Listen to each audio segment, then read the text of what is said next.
for this one. Drinks down, man up, circle round, stand up, pimps up, hands down, beat 'em up, man down. Drinks down, man up, circle round, stand up, pimps up, hands down, beat 'em up, man down. No hands in the air, no need for pumping your fist. No hands in the air, no need for pumping your fist. No hands in the air, no need for pumping your fist. Let that man tear the roof off, jump in the pit.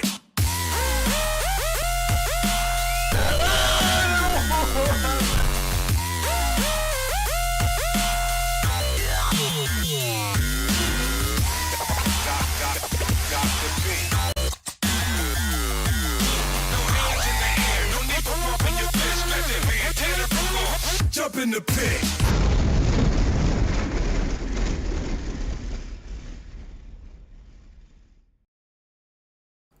Well, hello everybody, and welcome to yet another round of my monthly ranked pit battles live stream.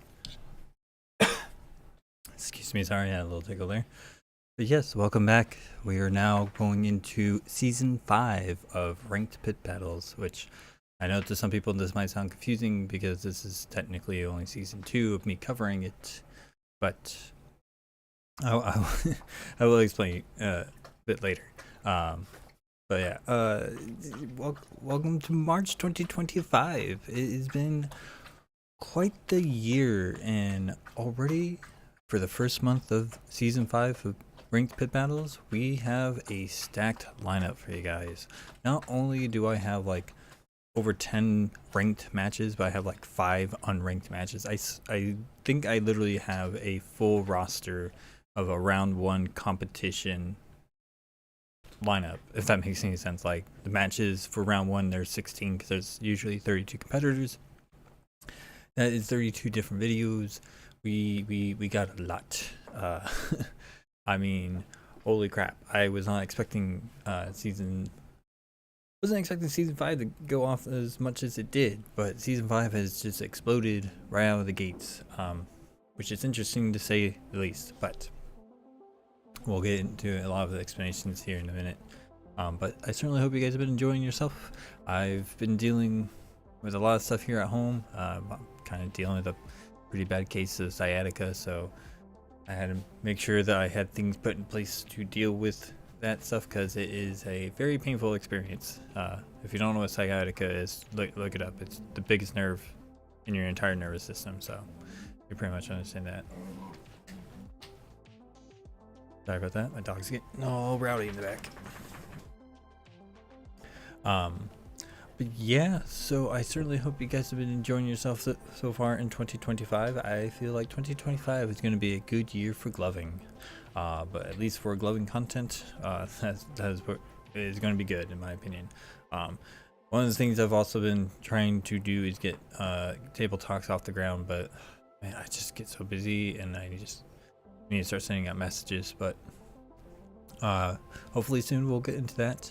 But yeah, so first things first, I do want to kind of elaborate. You probably are seeing some different changes on the stream here. Yes, with a new season comes with a new background. I'll actually show you that here in a second. But yes, we're changing some things up so that way each season feels very unique to itself instead of sim templating the entire time. But yeah, one major thing I need to point out is that we have some new rules changes for this competition, or for this season. I pretty much need to say. So first things first, yes, there's my new background. This is what season 5's background is going to be. It's all nice and sparkly. I have a lot of choices of things to use for backgrounds, and I thought this one was a pretty cool one to use, so we're gonna go with it. Let me know what you guys have to say about it down below. Pretty fun stuff. But yeah, so there's been a new update to the rules in terms of how callouts and stuff works. There is a template that you have to do now that you need to follow, which is totally fine. I agree to that. But I guess what I can do is I can go about talking about the call out first, the changes to that, and then I'll proceed from there. So go ahead and show you guys this. So here is our new change up. So the new updated call out rules is that we have unlisted challengers, which is anyone who's not on the list. You can challenge from the lowest spot being 24, so there's 24 slots right now. I have spoken to one of the mods who will consider increasing it to 32 if there's a lot more activity. I will certainly say this month alone should tell you, like, hey, maybe you should open it up to 32 seats, so that way we have a 32 seat full leaderboard like we used to. But I feel like he explained himself pretty well why he went with 24. He felt like it was a good concise number, and it kind of reflects the activity of the group. But I don't know, March has kind of blown that out of the water. Like, all of our expectations are pretty much all over the place right now, right? So so unlisted challengers 24 to 17, and then anyone who's in the spots of 24 to 17 can call out 6 spots ahead of themselves. So basically 17 can call out 11 is the highest. The next bracket being 16 to 10 can call up 5 spots ahead. So again, number 10 can call up to number 5. And of course, number 9 to number 2 can call out 3 spots ahead, which I think it's funny how 2 and 3 can call 3 spots ahead of themselves when there's only 1 or 2. So, yeah. Funny joke for me. Ha ha ha.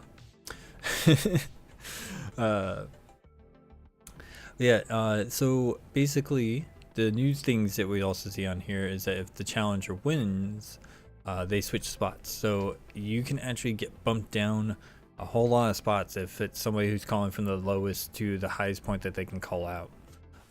That's a pretty big leap, because if the challenger loses, they descend 3 spots. Now, one of the things I will certainly say, if you're not on the list, you don't get on the list. But if you are still showing activity and trying to get on the list, you get put into a place called the graveyard, which is basically people who've fallen off the list but are still active. There's I would not be surprised if they make a banish zone, the people who just, remove themselves from ever competing, but to each their own. But yes, that is pretty much the new updated list. When it came to the original listing, which if I remember correctly, let me go double check. I think since it's now only 24 spots instead of being 32 spots, because when there was 32 spots, you got 7 spots ahead, 6 spots, 5 spots, 3 spots. And this one, we have 6, 5, 3. So basically they just drop off.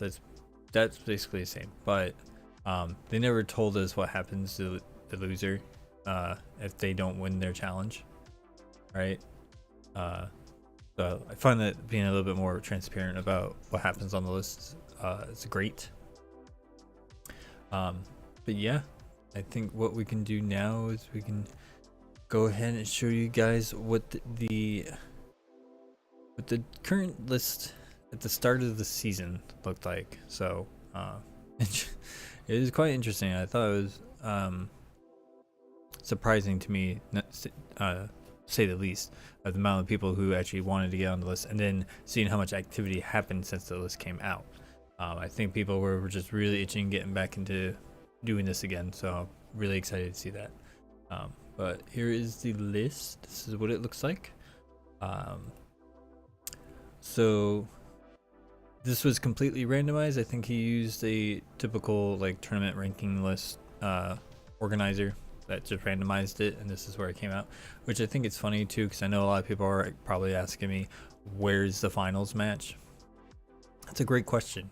I've actually spoken to one of the finalists, and they're just waiting for the right time for both of them to give us a finals match. Oops, sorry, I'm tapping my microphone over here. They want to make sure that they give us a proper finals match. One of the competitors certainly agrees with me that it didn't, the top 8 was not like the greatest comp. Things happened. I think there wasn't any good contingency plans put into place, which, funny enough, I do know, since we have a new moderator, which I'll explain that a bit. I feel like we're able to get things put into place and ready to go, right? So I feel like we'll get our finals match here soon enough. I feel like my April roundup, that will be on the list. I certainly hope so. Surge, if you're watching, Recursion, if you're watching, please let's get that match done. I want to see some fire hands from you two. Yeah, so this is what the list looked like at the start. As you can see, no one has any records because it is a new season. That's where we're starting. It is interesting to see that Team Money is already up in the top 8 already, since he was there last time. I feel like it's funny how he's number 2 now. But yeah, there is actually a lot of new faces on here. Like we got Bio Gabagool's on here now. Stop, the new one. Pinky, I believe Pinky has been on the list before, but this is probably the first time since I have been covering that we actually got a Pinky show on the live stream. So that's great. I'm really excited about that. I always like watching a good Pinky show. I think there's actually 2 matches this time around with him in it. We got Ripple Effect. I know that's a newer Glover who's dipping his toe into the arena, which good for him. I think he's going to have a lot of fun if he keeps at it. But I believe he has maybe 1 or 2 matches that we get to see. I'm really excited about that. We got Pop-Up, which I believe may have done the list before in the past, but has never been shown on here before. So that's really cool. We also got Marshon. Okay, Marshon might have been on here before, but I can't quite recall.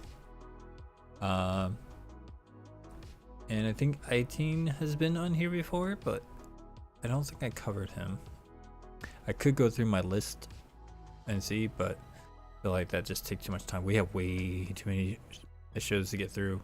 Well, light shows and finger shows. There's a whole mixed bag going on here. It's going to be really exciting. But yes, this is what this list looks like at the start. I can certainly tell you this is a bunch of movements all over the place. It was pretty wild. Do want to note here that I think it's interesting how Night Shift and Recursion are 19 and 20 on the list, even though they're the finalists of season 4. So yeah, interesting stuff. But okay, I think with that all being said and done, we can move on to our first set of matches. Now, I'm gonna go ahead and just knock out the unranked matches because we got about 5 of those. I think those are just gonna be a good warm up for all of us to enjoy. I'll let you know who won, but there's no stakes with these. So that's the thing that's probably the least fun about them, is that they weren't ranked, but that's okay. Sometimes we get unranked matches, and I think it's always good to highlight people's works when they are actually actively putting things out there for the community to watch. So without further ado, we can go ahead and who are we starting with? My goodness, I need to go look at my list already. We got a lot. I mean, we got a lot. So first up is Alder versus Nuns. So this should be really interesting, all things considered. And I believe this is a finger show match, not a light show match. So I guess we're just gonna see how this goes. So without further ado, we're gonna start off with Alder and then move on to Nuns. So without further ado, Alder, please show us what you got.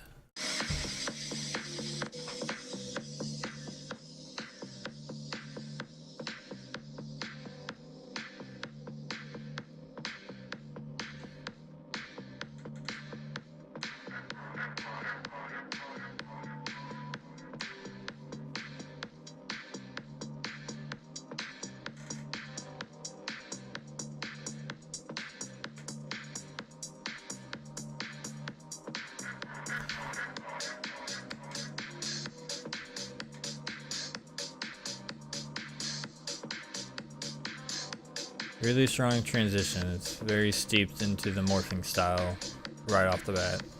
I can tell you that right now.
All right, that was interesting. I will certainly say overall that was pretty much a classic style, like morphing style show. Main reason why I say that is because there was a smooth, constant transitions throughout the entire show. Overall, just felt like a very competent, safe show. Uh, since this is not really a rank, this is just kind of like a thing against each other. I've just seen it as pure entertainment. Overall, though, I was very, very entertained by that. Really liked the connections that I was seeing there, especially with a lot of the technical concepts that were going on in there. I did feel like there was sometimes we kind of overshot ourselves on certain concepts. We just kind of went along repeating them a little bit too long, which is one of the things that comes with the morphing styles, that we do repeat a lot of moves for a reason. It's for the hypnotic effect, but I think there's a certain limit before we lose the hypnotism aspect of it. So I just felt like maybe just one or two parts with that, but that's pretty much all I can say about it. So I'm not the one judging it, so that's the good thing about me doing this coverage. All right, so next up on the list is Nuns, and this one should be interesting in my opinion.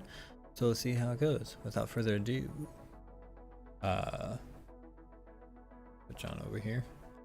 Nuns, please show us what you got.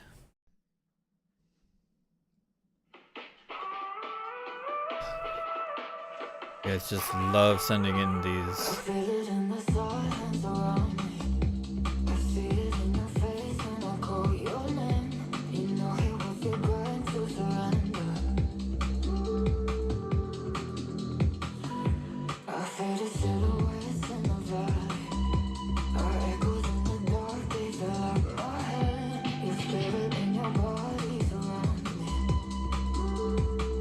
Okay.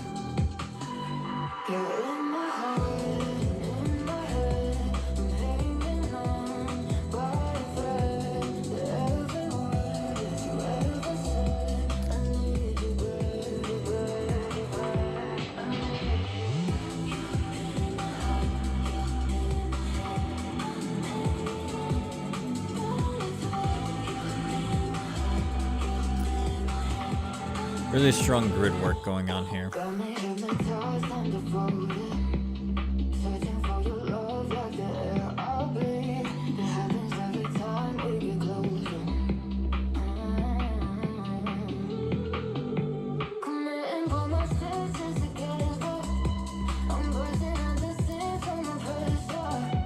You gotta love the use of space with the camera lens. That was brilliant.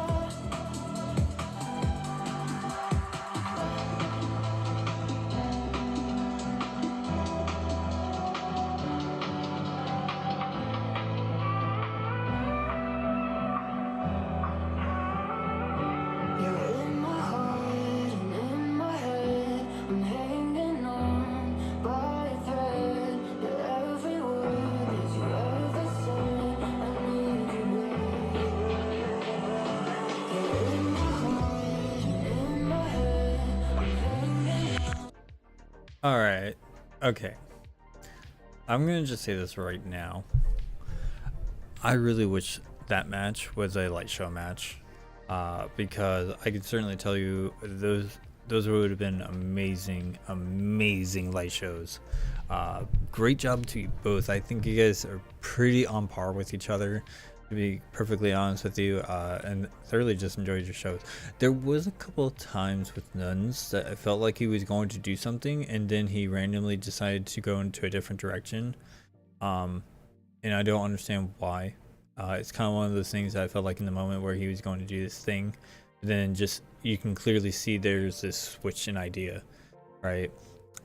Especially with a lot of his technical concepts, like you saw him going into another form and then he immediately like broke out into a different form, and it's just like, wait, why? I was following along with what you were doing. Why did you change on me? But it's fine. Overall though, great, fantastic shows. However, the question now comes to who won that one, which I find very interesting, considering that it was Nuns that actually won that one. So surprise, surprise. how that one worked out. Yeah, that one was very interesting. Just double checking because apparently I messed up on my notes. Why did I say? I'm gonna go double check something here real quick. But overall, those were fantastic shows. I could not have been happier with what I saw there. Let me sort to new posts. And we're gonna do a quick scroll down.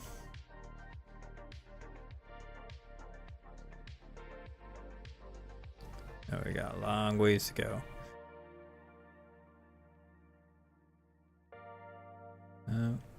Okay, good. I mean, like I said, this month has been so crazy. There's so many matches that they did this time around, like in a single month. Holy crap.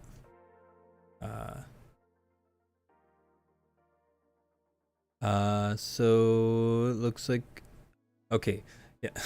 So Nuns won. Yeah, Nuns won that one, which was that was interesting. So yeah, I definitely find it interesting that was who won out of the two of them. But hey, that's pretty much what it is. But hey, I mean, kudos to Nuns, he won that one. So next on our list, though, ironically enough, we actually have Nuns versus somebody who's known as Hot Honey. I don't really know the dealio is on that one. Let's see if I can actually find that match, because then that will give me something to reference this. I can find it. Like I said, there's so many matches in here. I guess that one was a much older one, so I'm gonna. Yeah, okay, that's right. This one, it must have been way down there. Yeah, I think this one was like one of the first ones to come out. Like, holy crap. What did I tell you?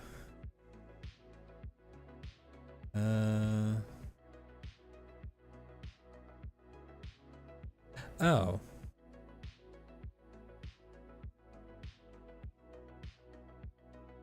Okay, just double check.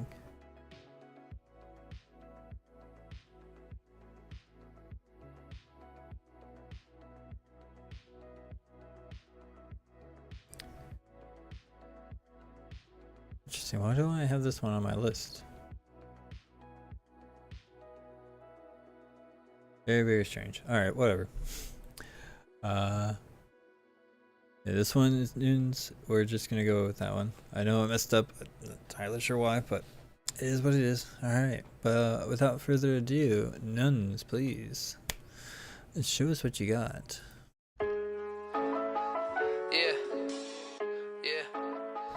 Yeah. Overlaid, so nice. Rap Diablo. Yeah. It's the Rap Diablo. Macho when I drop flows. Bar gets raised up. It's me and Petey Pablo. Colder than Gazpacho. Colder than the mono. Rapping head honcho. Rocking shows like I was Bono. I go. Play a couple keys on the piano. The industry a lie. All the promises were hollow.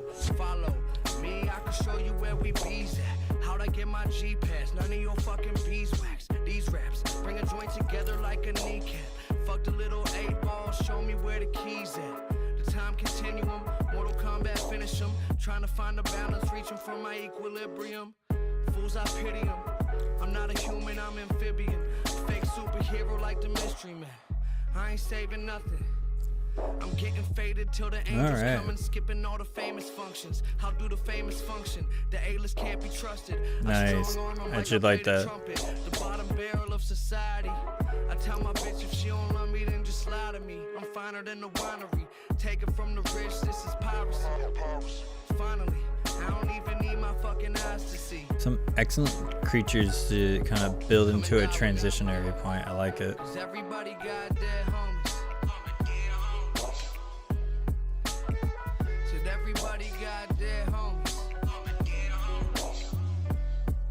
Yeah, Said everybody got dead homies. Said everybody got dead homies. Yeah. Okay. My mind is Yoda, I'm on Ayatollah.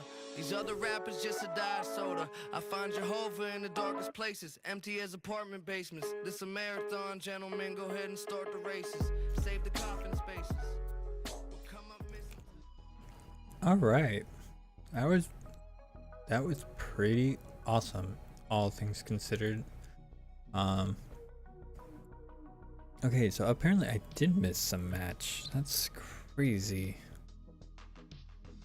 How did I miss that? Okay, you know what? We'll save that one for the end. How about that? I think that's probably the best choice here. But no, excellent show. Really strong technicality going on in that show. I really like how we were using like these pinch creature combos to act as like transitionary points for a lot of our tech-based combos. So it was a nice chain of thought going on there. Overall, excellent show. But next up we have Hot Honey, according to this one. So yeah, without further ado, Hot Honey, please show us what you got.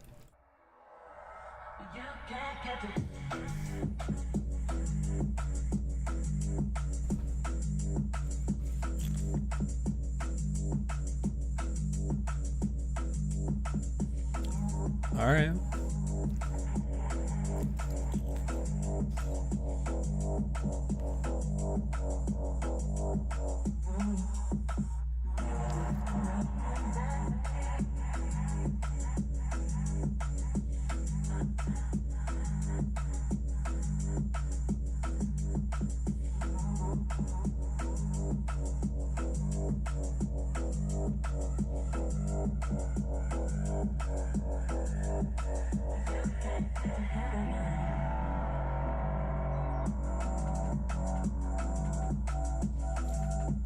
Okay.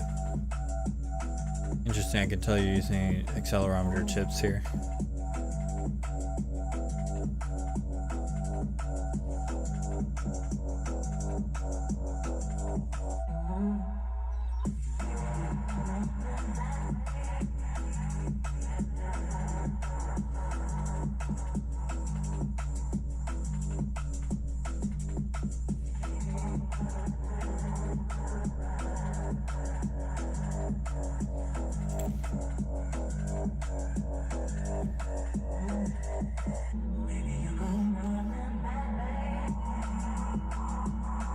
That was nice. Really like that. That was a great setup.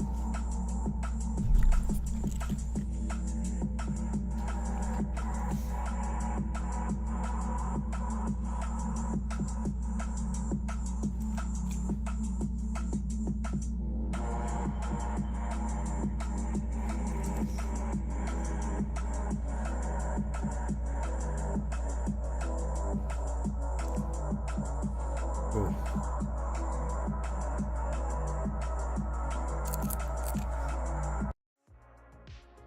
Alright. That was an excellent show in my opinion. One of the major things I think is so excellent about that show was the overall presentation was just excellent, super strong, which now I think it makes more sense about what my notes were when it came to that, because that was absolutely wild.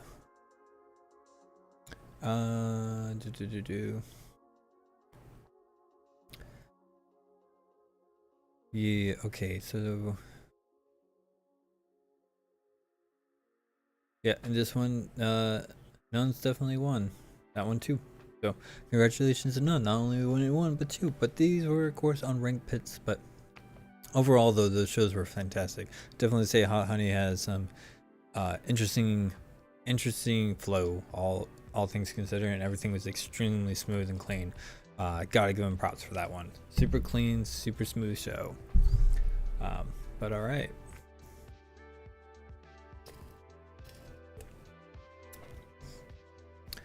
moving on. Who do we have next up on our list? Holy crap.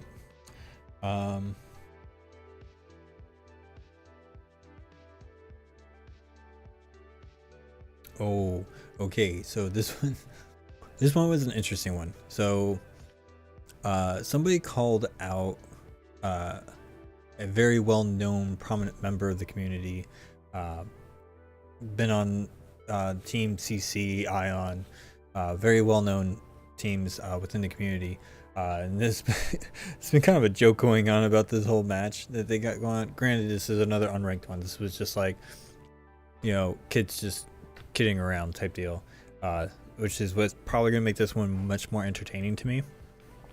But like, they do the call out, the guy actually responds, and they kind of like set things up, but then they put out a poll without the links to their shows or anything.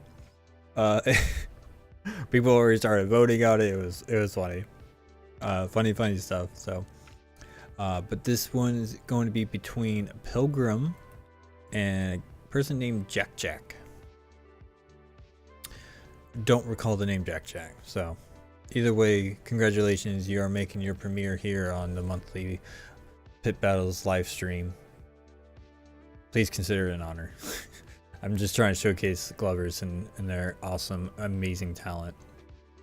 So yeah, without further ado, I'm gonna have some more of my popcorn while we watch this awesome pit battle. Now this one's another finger show. Just want to rip that band-aid off, which makes me sad. I like seeing light shows more, but you know, it's part of the rules. You're allowed to make those stipulations. So, but of course, we're gonna go ahead and we're gonna start off with Pilgrim himself, because that's how I have my lineup set up for some reason. So either way, it should be really fun. But without further ado, Pilgrim, please show us what you got.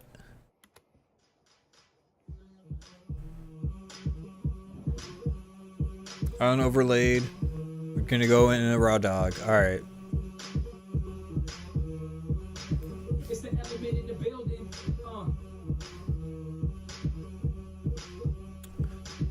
Yo, get in the club. Okay. Better grab your girl on the right like wifey.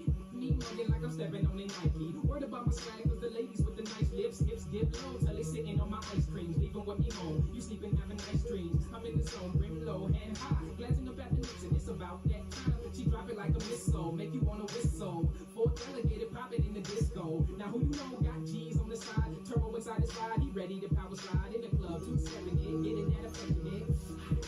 No, I ain't sweating it. I'm laid back in the bag, let the wrist glow. She knows she the bomb cause she dropping missile. Fourth delegated, popping in the disco. I'm laid back in the bag, let the wrist glow. Fourth delegated, popping in the disco. Jeez. Even though this feels like a lab video to me, this is an excellent through line of ideas.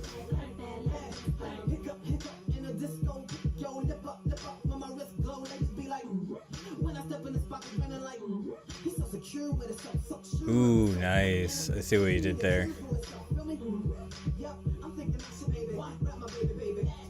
He's got the ring finger literally going almost like 90 degrees. Very clever. Or at least makes the illusion of such.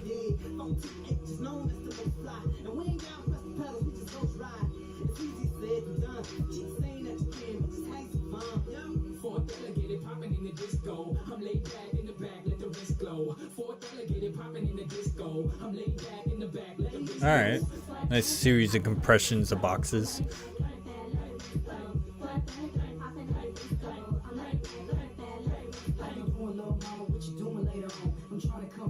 You didn't want to hear me, so the butterfly doors lift up. She said she like me too. Maybe later we can kick it on the low for sure. Get you tickets to the show and all that. Put your little girlfriend still on the phone back. Put your mind right, mommy, know that I'm a star. Hosted at the looking for Miss Right. If Frank, that might not be this night. The thing that I rap, that it came from the neck. Wanna dance and I'm trying to two-step. Get your hands. Another good example of why I wish this was a light show. Oh no, you did it.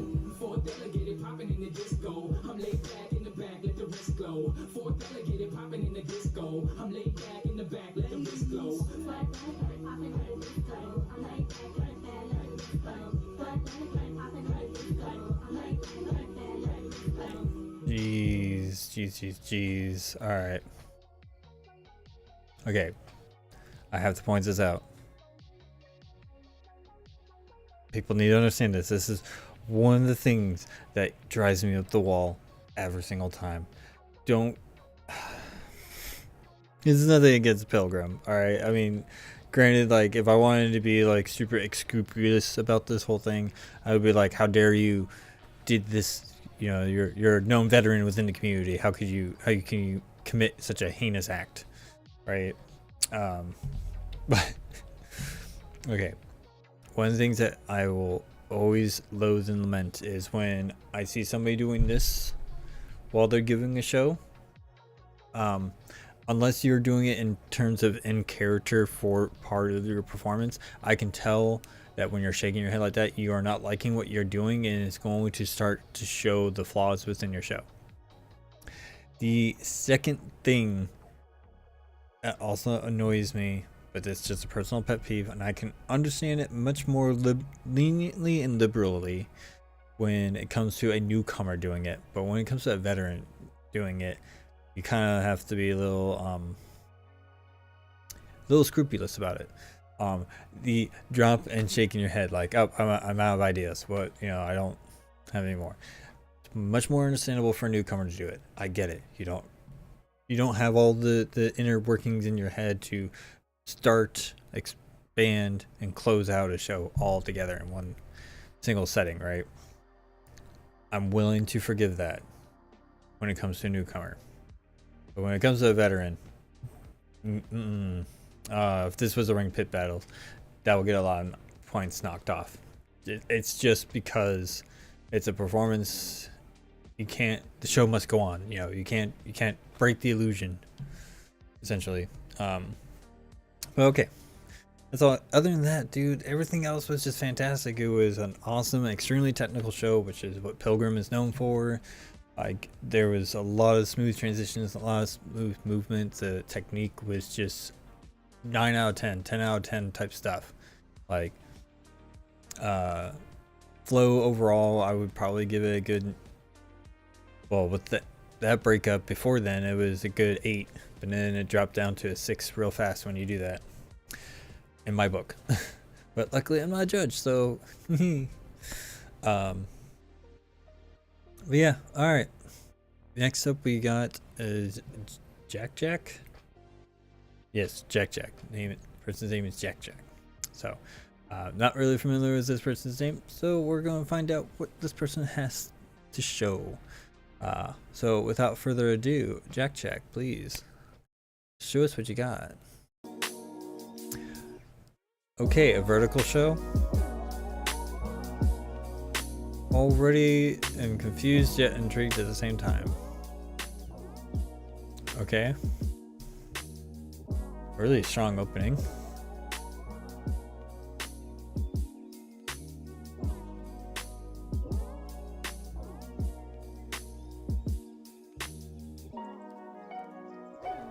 Interesting.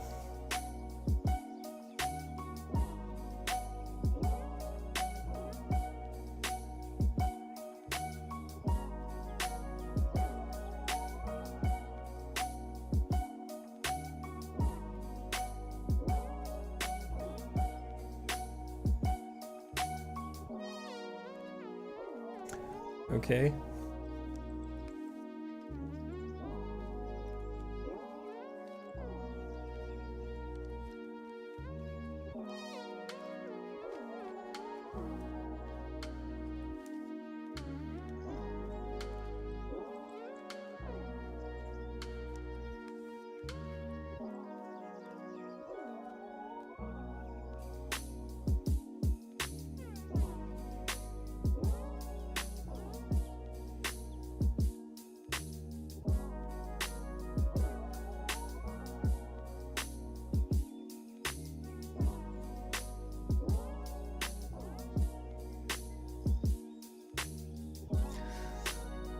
I feel like this is more finger tutting than actual like Glover tutting. You know, this felt like more dance than a Glover, but I mean, there was a lot of Glover-esque things, like doing this thing, doing that, like that was very Glover-ish. But overall, that was an interesting match. I mean, to me, it's just like you can definitely see that there's two different type of backgrounds going on here in terms of their skill levels and things like that. So I don't know, that's a close one in my opinion. That would be really hard for me to choose which one who won on that one, but guess what, I'm not the one who needs to choose on it, so that's the best part about my job. But according to my notes, it was Jack who won that one. Kind of surprised. I think the merit was the finger going 90 degrees. I'm not going to do it because that's probably going to be breaking my fingers. But if we were looking at it in terms of like cleanliness and how much one had actually utilized doing something like that, I think Pilgrim actually won that one in my book, because he not only had a good smooth transition of putting it in position, unlike Jack, where you actually saw him like set himself up and then start doing his thing with it.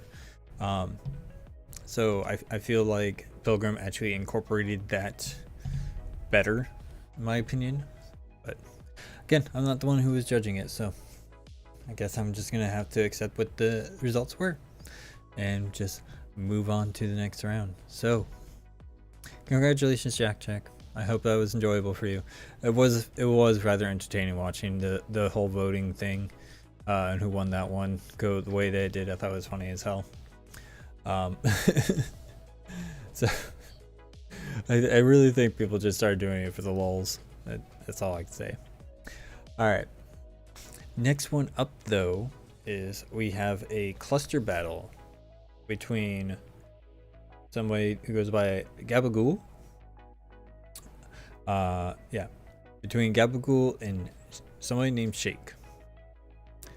I don't really know if this is actually the person's like actual Glover's name, but going off with what I know, this is the alias that they put.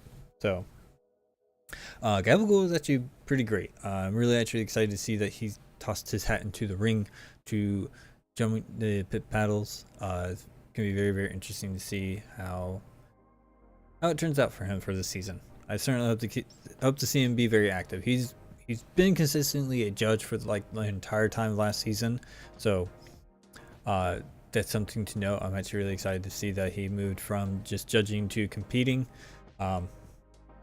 just mostly because I think his style and his approach to making his videos really lends to the format of pit battles. But that's where I said. All right. Ooh, excuse me, sorry. It's been a long day. And it's going to be a long night for me as it is. So, without further ado, though, Gabagool, please show us what you got.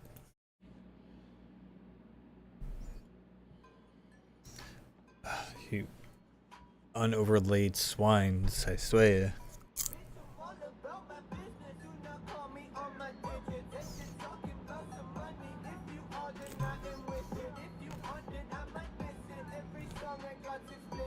All right.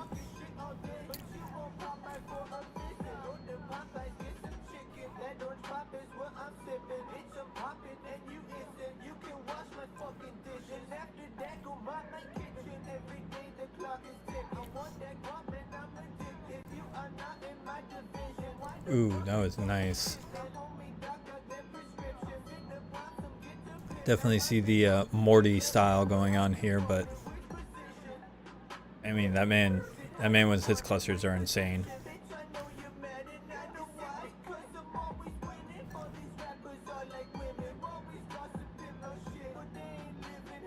I like it.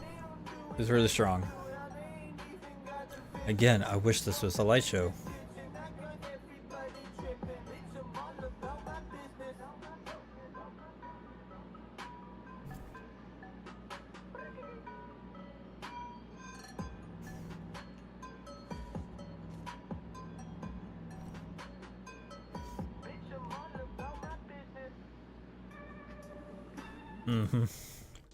Okay, that was really interesting. Super strong techniques, very clean structure forms. I overall just excellent clusters combinations going on there. A lot of Morty techniques where it's basically things like that. Or some of my personal favorites when Morty likes to do this kind of stuff. I know I'm not as clean at it than he is, but overall though, excellent show. Cannot be any happier with that one. Okay.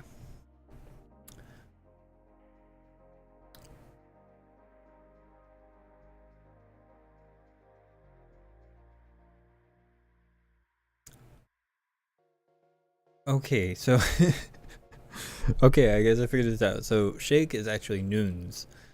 I feel dumb, but it's okay. I'm willing to admit a fuck up. But okay, let's just get into it now then. Without further ado, Nuns, please show us what you got.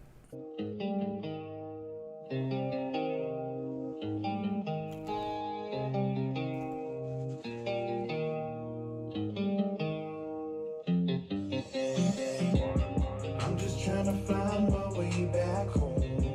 Lost in this life, oh, winding road. Time All right. goes by, we're getting stoned. Wherever I may roam. I've seen another day go by. I need to find another reason why I don't wanna live this life. Wherever I may roam. Trying to cope with stress, but it slowly be killing me when I feel like hustling my only ability. Getting fake breath, shading, Alright. me. Hate never prospers, fake clothes killing me. Where I'm from, we was raised so different. Already a lot of different styles of clusters, which is what I'm liking. I want to get away, stay stocked with ammunition. City so cold, hot flows like a tundra. Flip a couple packs, try to keep them going under. When will the rain go away? Teardrops fall down my window pane. They say that I can't change. Understand now that we can't be stopped. We stomped down rappers from Winnipeg on the way out to Stanley Park. I'm just trying to find my way back home. Lost in this life, a winding road. Nuns, you're shaking a lot. Hoping you're getting enough protein. Wherever I may roam. Alright. I've seen another day That wasn't too bad. go by. I need to find another reason why I don't wanna live this life. Wherever I may roam. Yeah, no shit I can't change. I look in the mirror like I'm not the same. Cause all I can see through my eyes is pain. And all I can see is outside of. I'm telling people, you guys gotta do more light shows. These finger shows, they're so crazy. I would love to see them as a light show. Like, holy crap. Overall though, I think if we're supposed to judge this based on like the kind of cluster battles that there was, I feel like Nuns took this by a long shot because there was just so many different varieties of clusters. Nothing against Gabagoogle's cluster variations. He definitely shows us the level of depth of one set of clusters, being the 6-point clusters. He did a few 4 points and things like that, but I felt like he definitely maintained his 6-point variations, which again, this is one of those things where it's really hard to actually sit here and evaluate, like, okay, are we talking about how good the set of clusters he threw were really good? Because I felt like Gabagool threw really good, clean, stable show, as opposed to Nuns, who, while through a lot of different styles and different variations of clusters, he was really shaky, and there were some parts where I felt like he kind of stumbled a bit. Luckily, it was only stumbling and not any actual mess ups, and kept his cool. Just the shaking definitely was showing the intensity of the complexity of it all. So again, it really is kind of difficult to put on what metrics, because it's just like, all right, well, are we going off of variety, or are we going off of the cleanest kind of clusters out there? Like, you know what I mean? Because there was a couple cluster variations that Nuns threw that didn't really stick with me. So it's one of those things where I find this is really difficult to do, but I don't know. I think that's when it comes to like particular like cluster pit battles like this, gotta be a little bit more specific so we actually know what we need to be working off of. But of course, you guys are probably asking me who won it at the end of the day. and it turned out to be Nuns himself. So congratulations to Nuns on being the better person with clusters in terms of variety, which I'm pretty sure that's probably where a lot of people are going to lean towards, this variety. But at the same time, though, there's so much layers of variety that you can get away with 6 points, just showing how the different finger combinations that you can actually set up. It shows you the amount of depth one set of numbers can have, you know, and the variations that you can get into that. To each his own then, I guess. But of course, I'm not the one who has to make that call. That's the best part. Okay. Moving on, we have our last well, technically we have one more, but our last unranked on the list so far before we get into the ranked pit battles. We'll end off with an unranked one that I didn't realize I missed. Apparently I missed it though. Just totally fine. We're gonna see how this turns out though. But we got one left. And this one is a musicality based pit battle between somebody known as Tie-Dye and another person known as Alto. Spelled A-L-T-A-O-H. I don't think it's a reference to music, but it's entirely possible. I kind of find it a little ironic that this is a musicality based pit battle, but it's called the Battle of the Moths. And there's supposed to be an E at the end of it. Whatever.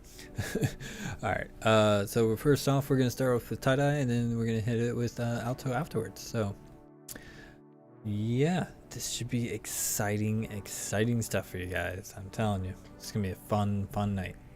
But without further ado, Tie-Dye, please show us what you got. Purple hat, cheetah print, dancing on the people, rolled up at the after joint, dancing on the people, dancing on the people. I got people on the people dancing on the people, with the people on the people, smoking CO2. See me, see you dancing on the people, climb up on the booth, hanging from the people on the people. My hands the roof, dancing on the ceiling on the people. I got people on the people, dancing on the people. I got purple hat, cheetah print, dancing on the people, rolled up at the after joint, dancing on the people, dancing on the people. I got people on the people dancing on the people, with the people on the people, smoking CO2. See me, see you dancing on the people, climb up on the booth, hanging from the people on the people. My head's the roof, dancing on the ceiling on the people. I got people on the dancing on the people. I got people.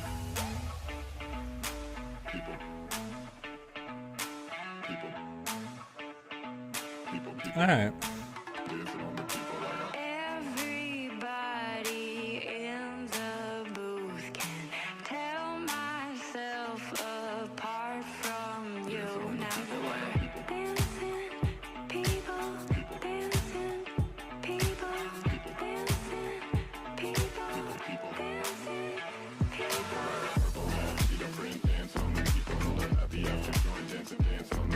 It's a really nice set. In terms of the color set and flash patterns, it's excellent.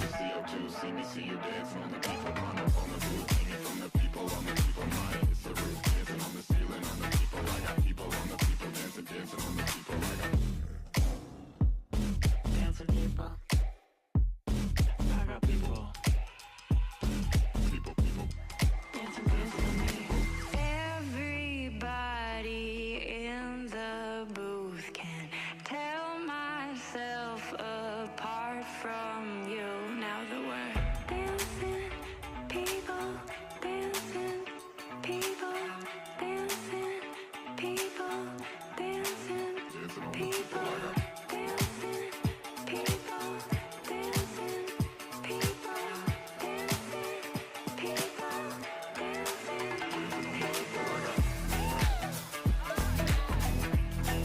Okay.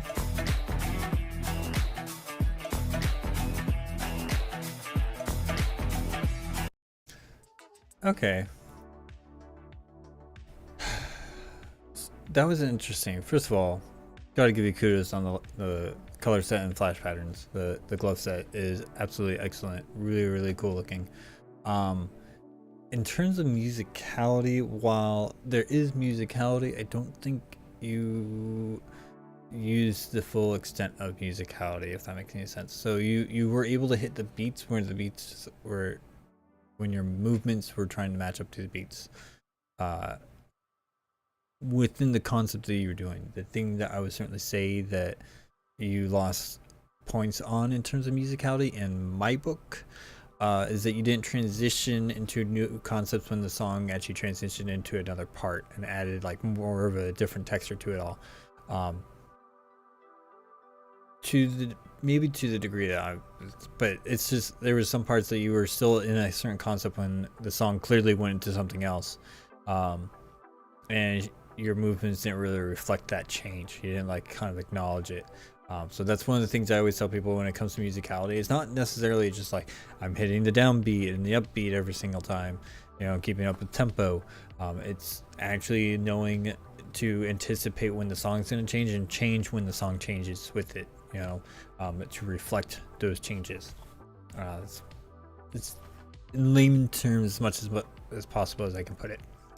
But that's just my thing. So I guess we'll just have to find out how that stacks up to Alto, which this should be really exciting. I think this is Alto's first appearance on the Pit Battles live stream, so congratulations. It should be an honor to you, because I like to highlight people's talent. So without further ado though, please, Alto, show us what you got.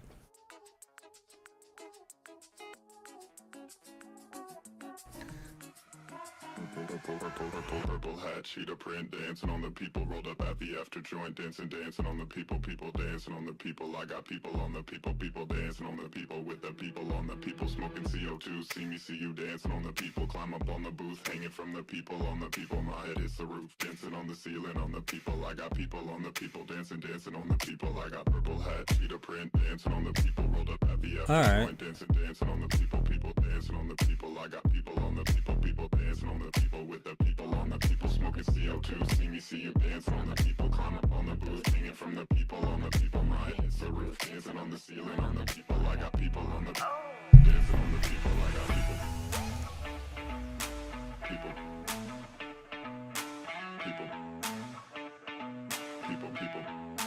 dancing on the people. I got Everybody in the booth can tell myself apart from you. Now that we're dancing, people, dancing, people, dancing, people, dancing, people.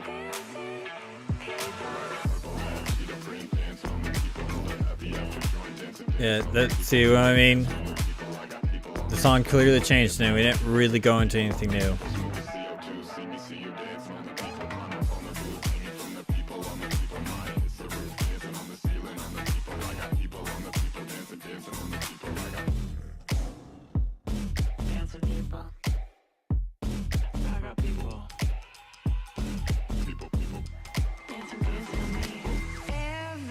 Everybody in the booth can tell myself apart from you. Now that we're dancing, people, dancing, people, dancing, people, dancing, people, dancing, people, dancing, people, dancing, people,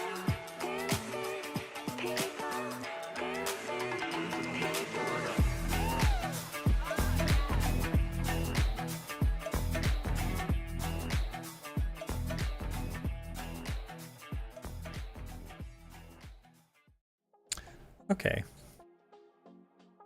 Well, that was interesting. So there was in the beginning, I would certainly say that Alto was doing transitions to the song appropriately. Like he went into concepts that like it made sense that you would go into a different concept when the song changed. But that was pretty much only in the beginning. After that is when it kind of like went off the rails in terms of musicality. There were some points where you kind of got back on, but then you fell off. So it's a really tough one. But I guess if I had to choose between the two, I think I would go with Tie-Dye, which turns out that Tie-Dye was the winner of that one. So I guess I have pretty good judge character. Yes. No, in all honesty though, it was like, okay, at least Tie-Dye was able to stay with tempo and he was able to hit the beats when he's hitting the beats with his concepts, do the song. But there were some points where Alto kind of just like went off onto his own. though a lot of the concepts and a lot of the transition stuff, a lot of things were smooth with what he was doing, just didn't mesh as well to the song as I would have liked to see. So if there was anything that Alto can take away from this, is that I start to learn to listen to the song, to anticipate when something's coming, and pivot when the song pivots, essentially. It is something that will have to come to you over time. It is not anything you can get overnight very easily. It's something that just comes to you through experience. So it's definitely want to keep that in mind. All right, we can finally now move on to the ranked pit battles, the 11 matches that I'm gonna have to get through. Oh boy, we got a long night ahead of us, guys. Strap in. So first one up, starting us off, it's another very interesting one. We got Tourmaline versus Pinky. And this one I was really excited because this was the first ranked match that came out. In terms of the ranked matches, this is pretty much how they came out. So you're going to hear a lot of people pop up and a lot of the same spots pop up. But it should make sense to you once you understand. Okay, so we got Tourmaline versus Pinky for spot number 13, which if I remember correctly, it was Tourmaline that was in 13. Let's actually go back to the feedback here and check. Oh no, okay, so Pinky was 13. He was actually defending it from Tourmaline, who was in 17. Okay, see, isn't it great when I have the list set up for us? It's awesome. Okay, so we got that. First off, we're going to start off with Tourmaline and then end it with Pinky. So without further ado, Tourmaline, please show us what you got.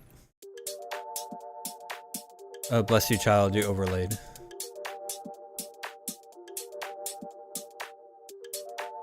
All right, interesting start.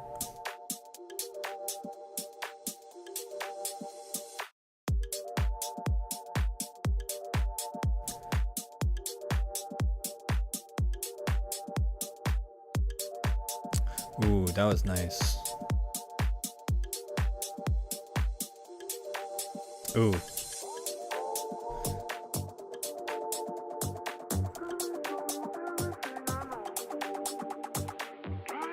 Ooh, those are some interesting folds.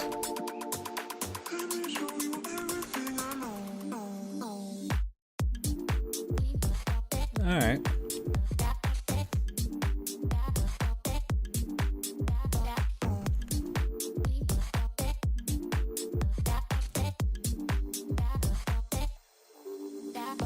That was a nice transition.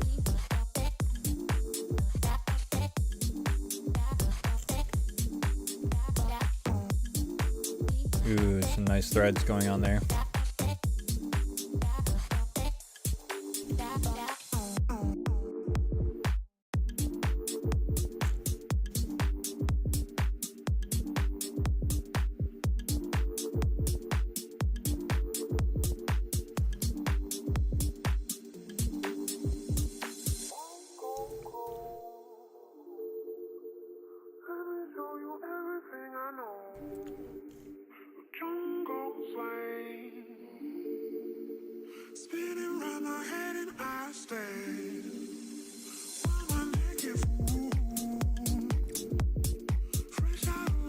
All right, nice skill combo setups.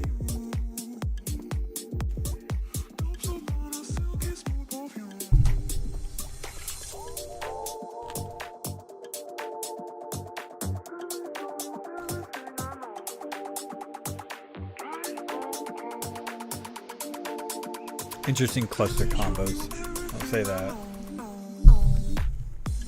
That was nice.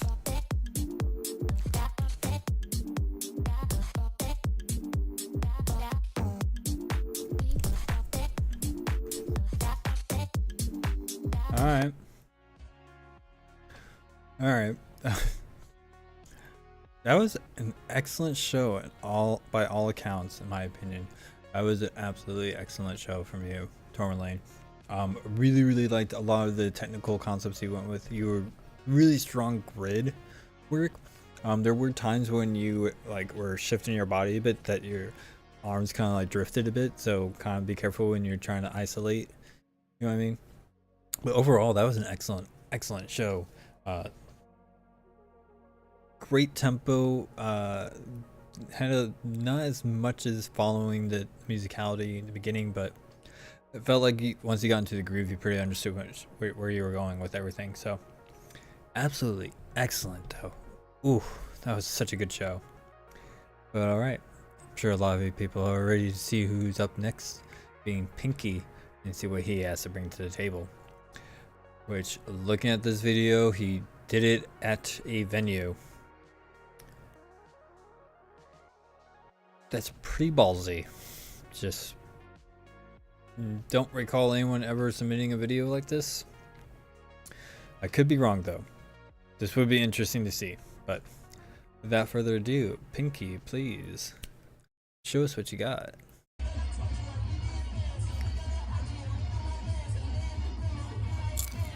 This man literally sent it in a festival video.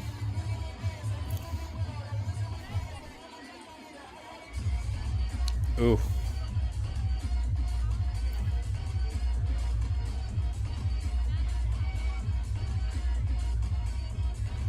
Man's getting at it, dude. That's insane.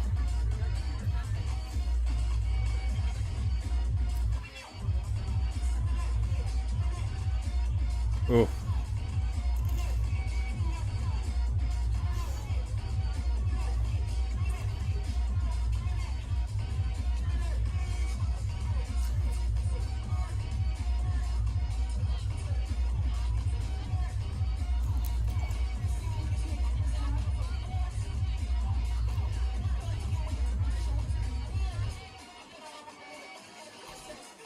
Jeez.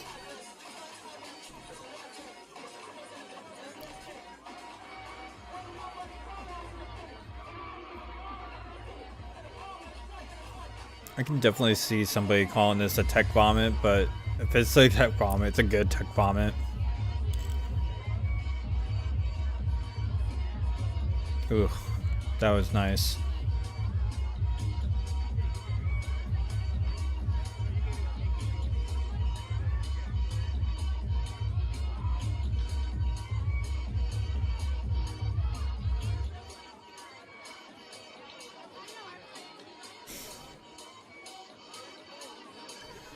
Jeez.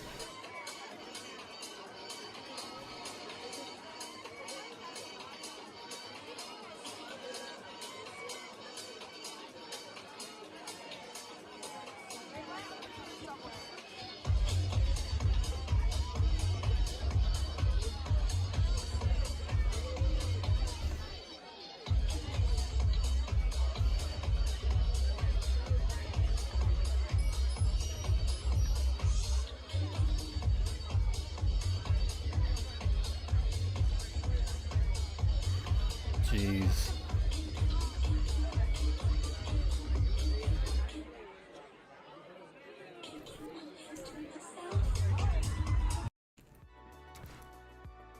Okay. So the first time to actually see a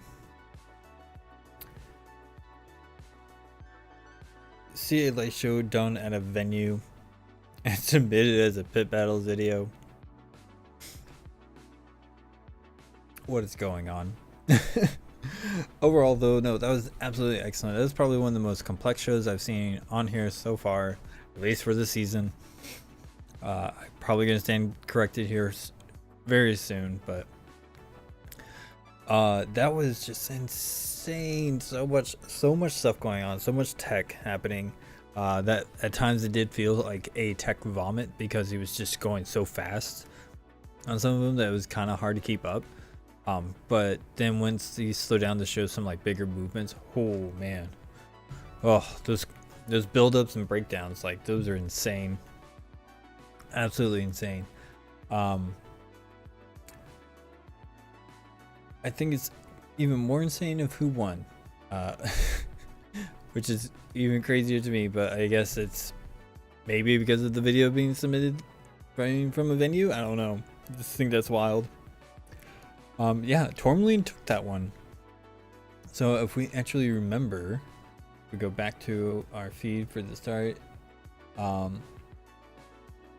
Pinky will go down 3 down to 16 when Tourmaline takes. Oh no, wait, they switch because if I remember correctly, that was the rules, right? Let's double check those rules. The challenger wins the 2 switch. Yep. So he went down to 17 and Tourmaline is up to 13 at this point. So congratulations to Tourmaline, man. That was pretty wild, dude. That would have been a really hard pit to judge, in my opinion. Like super duper hard. Oof. I'm glad I'm not always judging, because I would hate myself. I'd be like, "You're making me choose." But okay. Congratulations, Tourmaline. You're up to 13 now. Let's see who is next up on our list. Okay. This one was an interesting one, in terms of like who was trying to. I don't know. I thought it was kind of weird. If I remember correctly, there was a lot of memes being shared in this call out, so it was kind of funny. But I think they were doing it for the sake of like it's pit battle for the lulz type deal. But this one is for spot number 14, and it's between Pop Pop and Ripple Effect. So this one should be very interesting to watch overall, in my opinion. So let's go ahead and do that, shall we? We're gonna start off with. Okay, so it was who I think it is. One who's sharing a lot of memes in pit battles lately. Yeah. But yeah, we're gonna start with Pop Pop, and then we're gonna go to Ripple Effect afterwards. So, without further ado, Pop Pop, please show us what you got.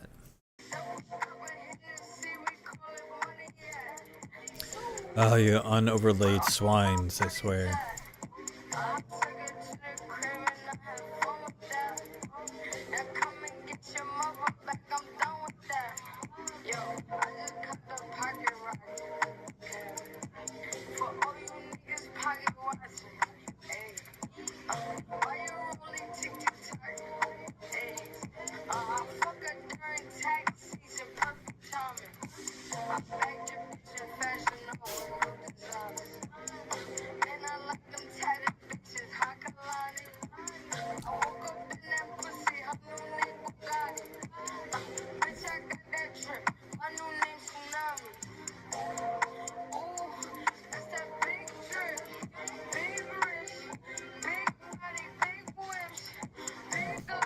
Not bad. I like that. It was pretty smooth.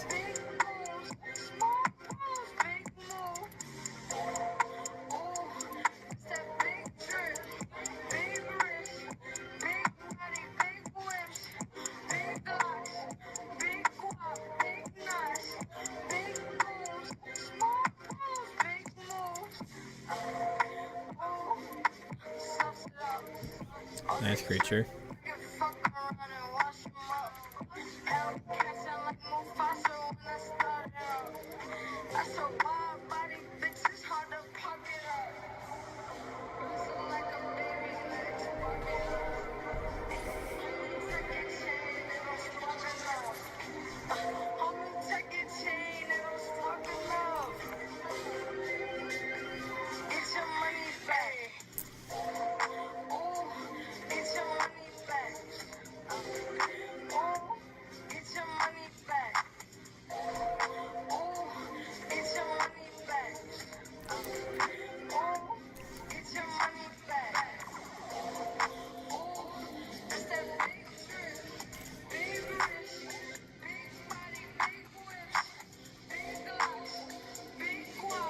Alright, not bad.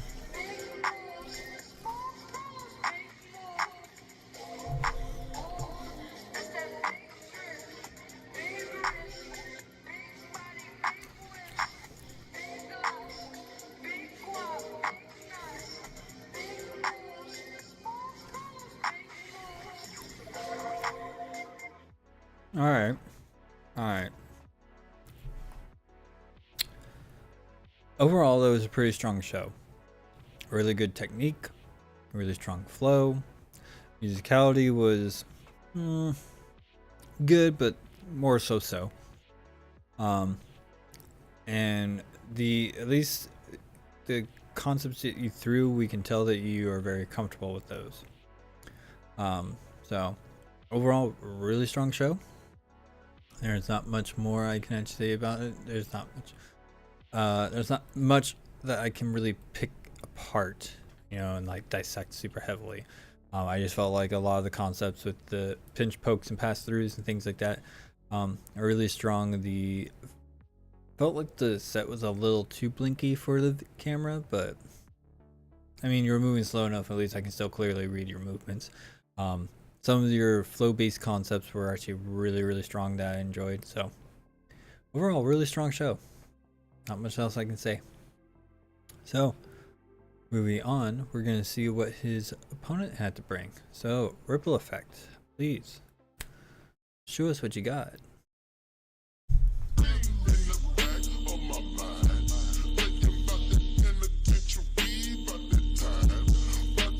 Okay, at least you understand the assignment with the music.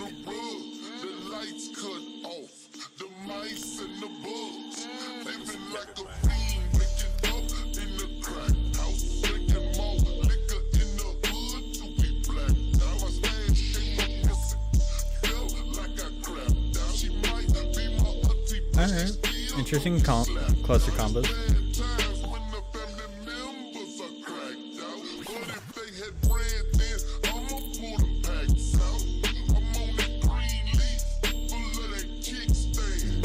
I see what he's trying to do, but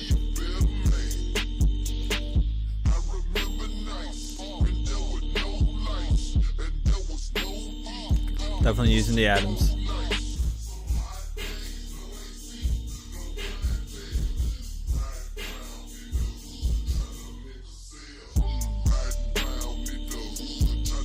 Alright.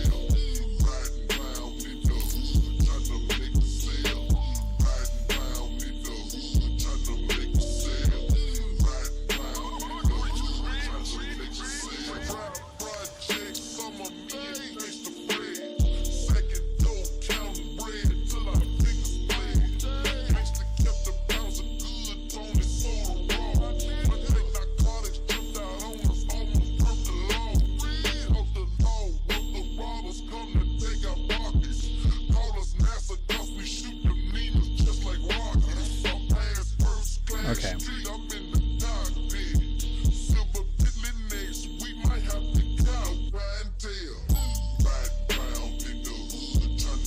Okay, at least I can appreciate that he shifted when the song changed.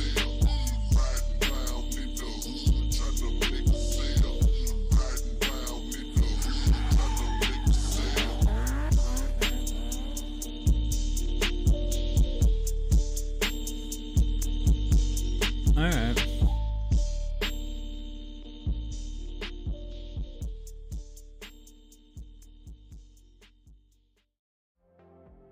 Okay.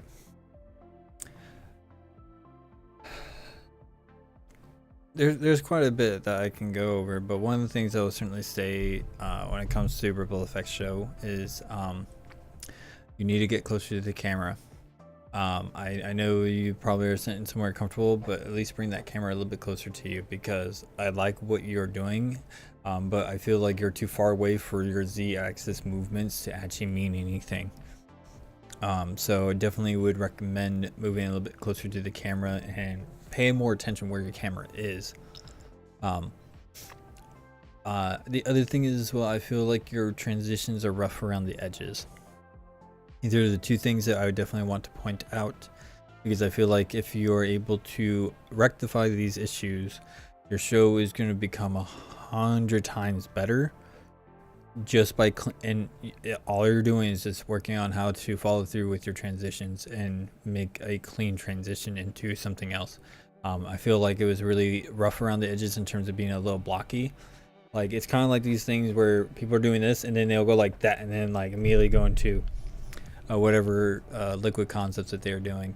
There's a very clear jolt into that concept kind of deal that you can tell when it's rough, not very, very smooth. So if you fix up your transitions, and I would certainly say moving a little bit closer to the camera and paying attention to more where your camera is and where it's looking. I feel like your show is gonna, on camera at least, it's gonna look 100 times better.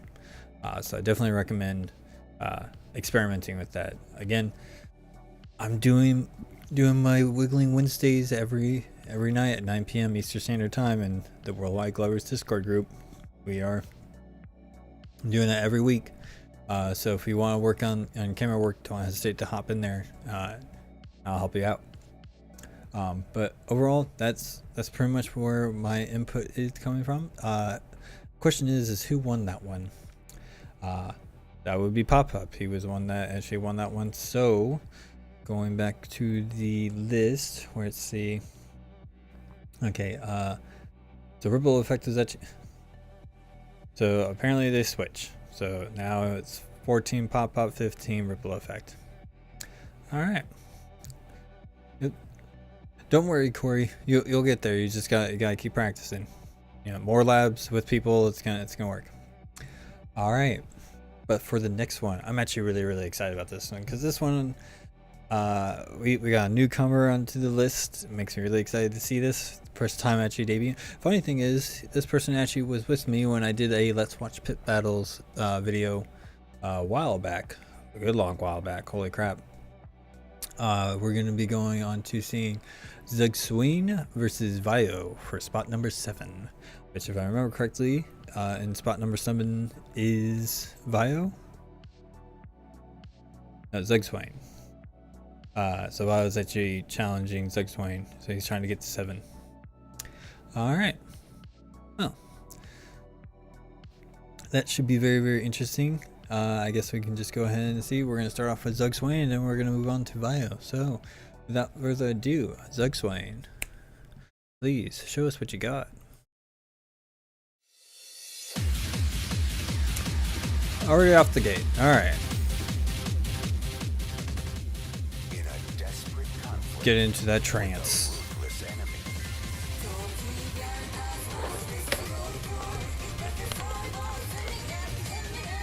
We're doing the anime opening, I see.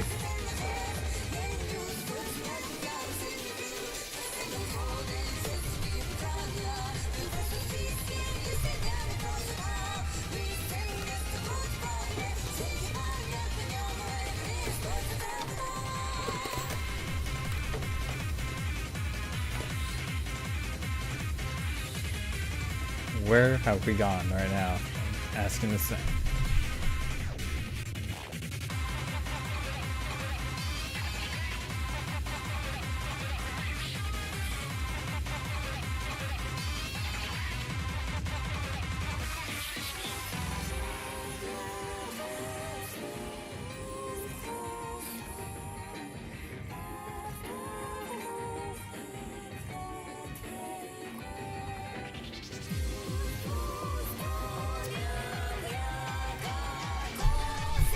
Well, I'll certainly have to admit, his show is really going with the song.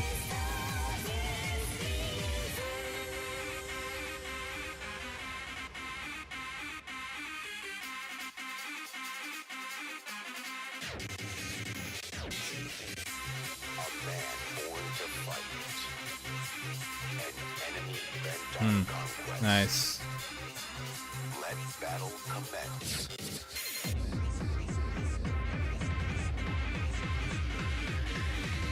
Very nice.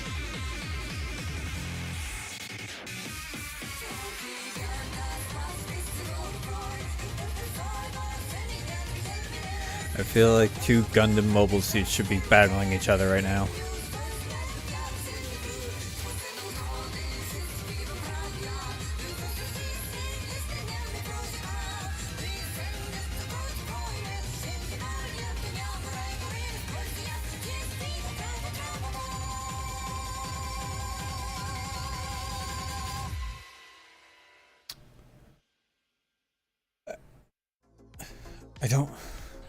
I really don't know what I just watched. Alright, give me 1 second. Let me pick up some stuff off the ground real quick. Ugh, okay. Oh, that was bad for my back. Sciatica is killing me. Okay. Yeah, overall, I have no idea what I just watched. I mean, I literally felt like I was watching an anime opening. The color set was really interesting. A lot of the concepts were really cool. It was just really, really intense. I think overall, this was a very well put together show. I felt like everything came together. Like it's better than the sum of its parts type deal. Like, you know what I mean? I think everything that Zug Zwang was able to throw in here, he did confidently, and overall, just an excellent show. I'm just questioning what the hell I actually watched. So let's find out what Vio had to bring to the table. Now, if I remember correctly, this was Vio's first submission to Pit Battles, and I don't think he fully understands the assignment that he was supposed to submit a YouTube video, and he submitted a video that he posted on his Facebook. So, well, I think it's funny that he did that. I think it's just he didn't know the exact details of the rules. I think this one was a little bit more lenient since this was his first time being on the list at all. I think we actually see him show up again later in the matches, and he submits a YouTube video. So I'm going to do some quick finagling to get myself set up for the other one. But yes, no, I just thought it was really interesting that he did that. So, you know, it is what it is. But okay, I think without further ado, I think we can actually move on to seeing what Vio had to bring. So Vio, please show us what you got.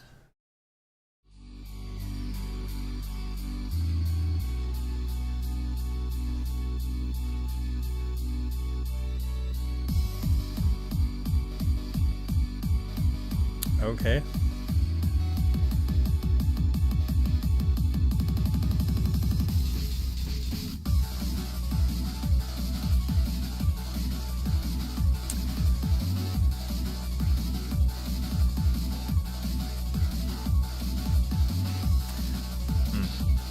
Really like what he's doing. I just wish he kept up with the music a little bit more.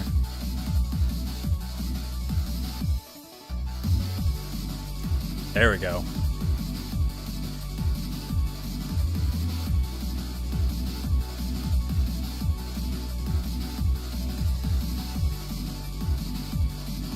That was nice.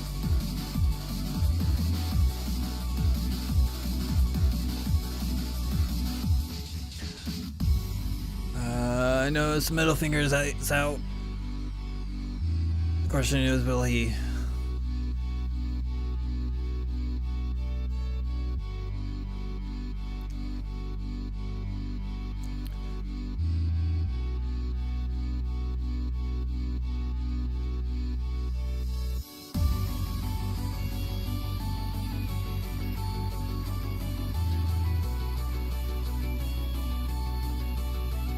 Ah, he figured it out. Look, his middle finger changed back.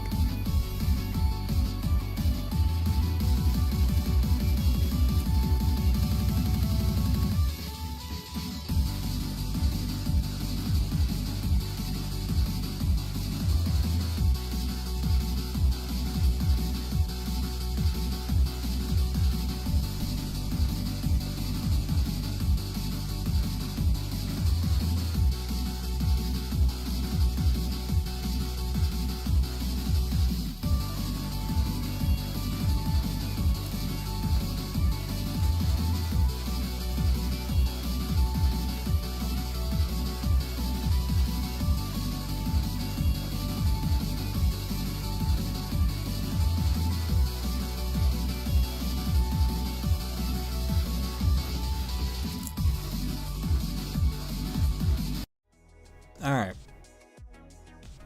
That was quite interesting. Let me try to get some things set back up here real quick, but overall that was quite interesting, to say the least. Wow. Okay. So I feel like in terms of musicality alone, I think Zug Swain takes it.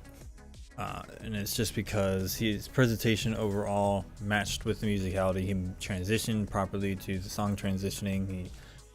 He had a lot more energy and emotionality to it that really reflected through the song. While I did enjoy Vio's show a whole lot, I just feel like if he exploded with the tempo when the song went into its drop in the very beginning, this probably would be a different conversation. But it's just one of the things that it comes to a little fine tuning about musicality. Overall, though, really interesting concepts. I do feel like Vio needs to work a little bit more on his flail combos. Flail combos are really, really difficult. It's because we're trying to understand how to incorporate flow dynamics and poi dynamics into the light show. And one of the things that people need to understand is that the dynamics of our flails and stuff definitely comes with different sets of stipulations as opposed to a prop like poi. So just keeping that in mind. Sorry, I'm trying to set some things up here. My back. I swear. I hate that I messed it up this bad. But overall, really excellent shows from both. I just feel like Zug Swain shows clearly, by observation, probably took the win on that. And we're gonna check our notes. And yes, he won that round. So that means that they switched places. So that way it's now Vio's 8 instead of 7, if I remember correctly. Oh no, he stays 8. Oh no, he should go down 3, so it should be 11. Yeah. Okay. Yep, that's how it's set up. All right. Just want to make sure I was actually reading my notes correctly. But all right, moving on to our next round. This one is for spot number 12, and it's between Tie-Dye and Quantum. So Tie-Dye again coming in with another pit battle. This time around it's gonna be ranked, so let's see what he has to bring to the table. So without further ado, Tie-Dye, please show us what you got.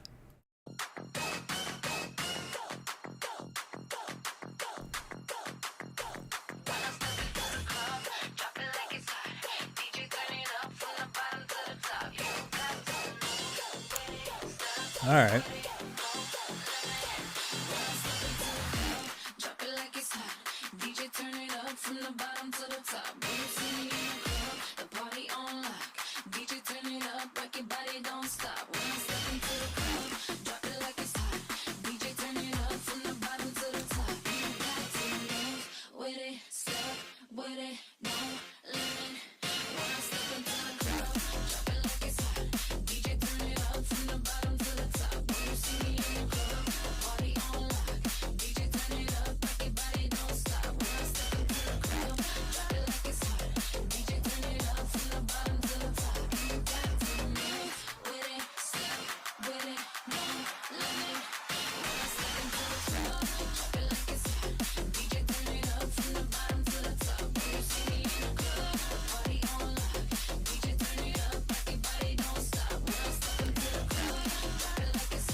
Nice mode change.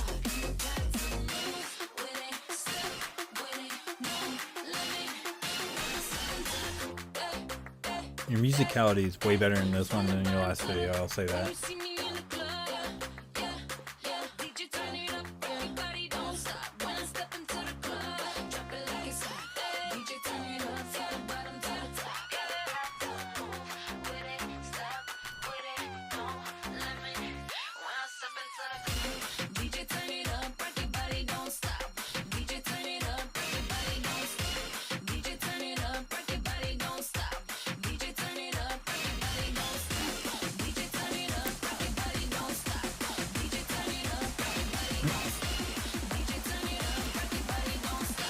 Gonna say that mode change was a little too soon.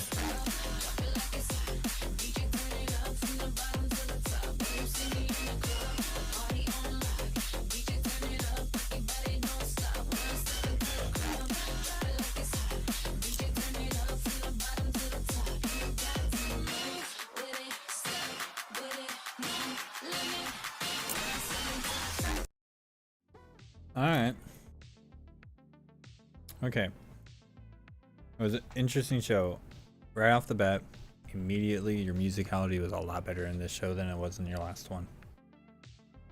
You were hitting emphasis on the notes that were clearly being heard through the song, and it got my attention. It matched up a lot better than your previous one. So overall, much better show.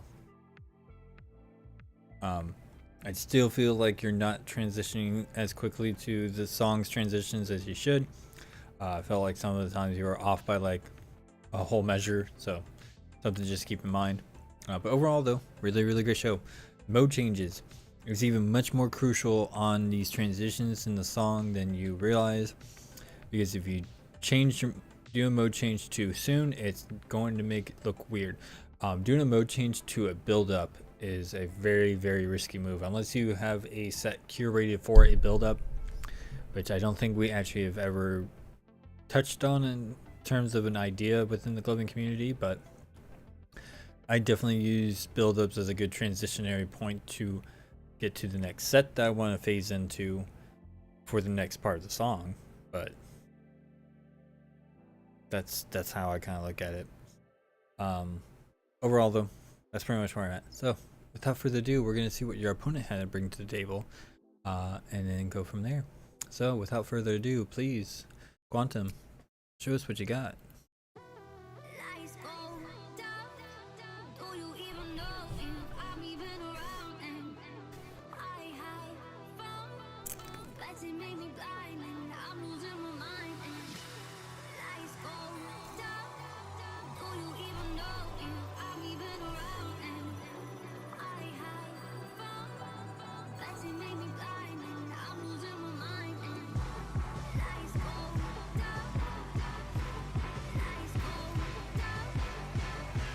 Okay.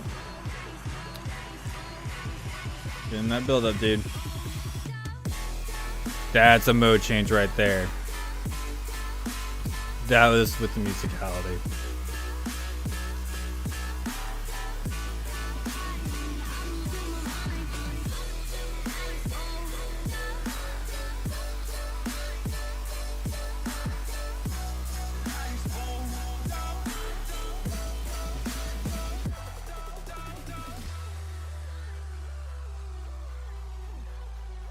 See, excellent transitioning with the song.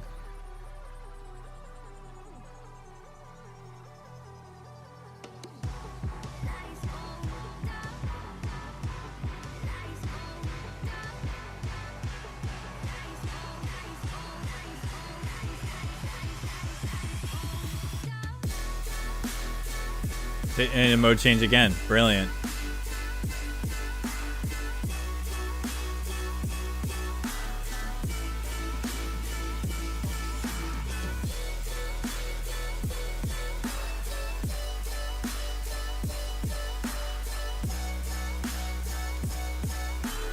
Quantum, getting a little sloppy there, man.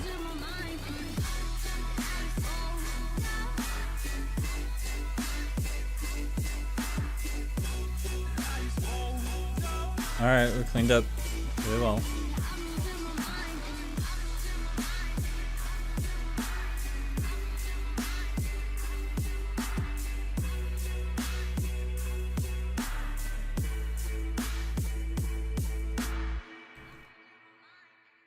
Okay.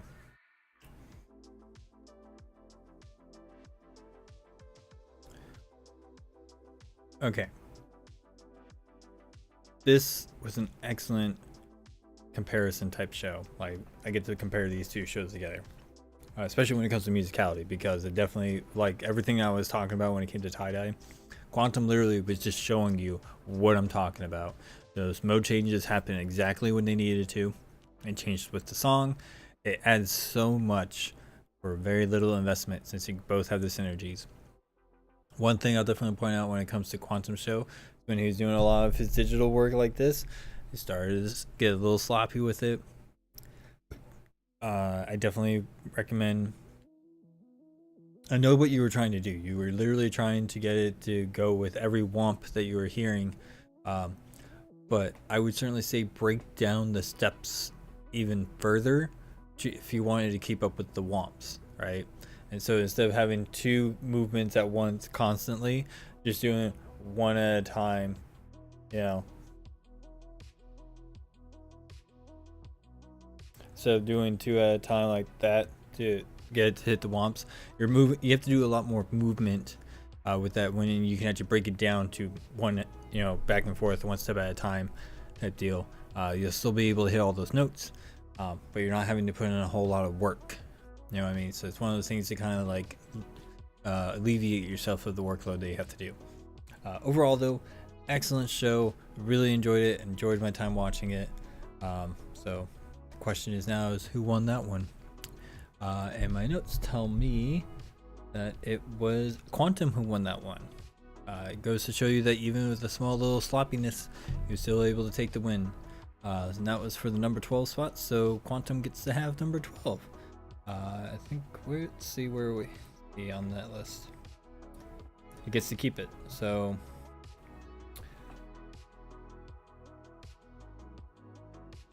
I think it's interesting that some people have been moving around. I think there's been a lot of movement happening with a lot of these shifts and stuff, so it's hard to keep track. But yeah, that's pretty much what happens. That Quantum gets to keep his spot. So let's go ahead and move on to our next one. Oh, how many do I have left? Jeez, I got one. Wait, hold on. Alright, 1, 2, 3. Alright, hold on. Let me scroll down so I can see. Alright, so 1, 2, 3, 4, 5, 6, and 7. I got 7 more. 7 more matches. Jesus Christ. Alright. It's okay. It's okay. It's okay. I'm not necessarily complaining. I'm just so much work. Watching shows is hard, guys. I'm telling you, it's really hard. I'm just kidding. I actually enjoy this a lot. I like doing this. So, but yes. So who do we have next up again? We have Marshun versus Fleckenstack for spot number 17. This should be really interesting to see what happens here. So I think we're starting with Marshun first, and then we'll do Fleckenstack next after that. So without further ado, Marshun, please show us what you got.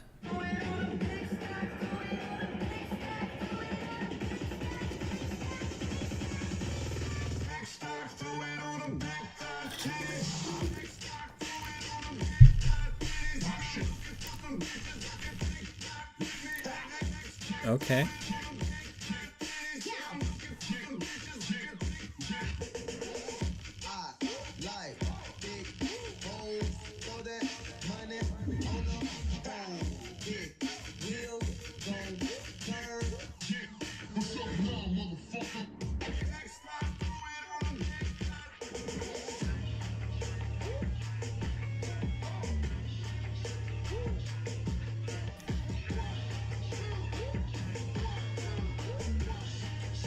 Okay.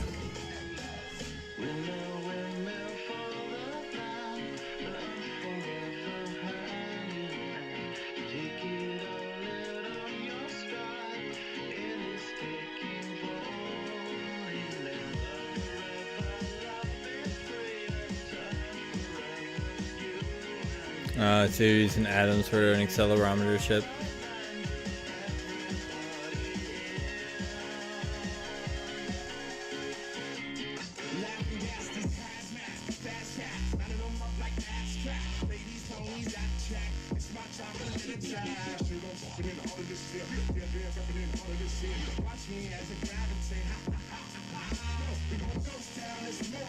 All right, nice but solid playing work.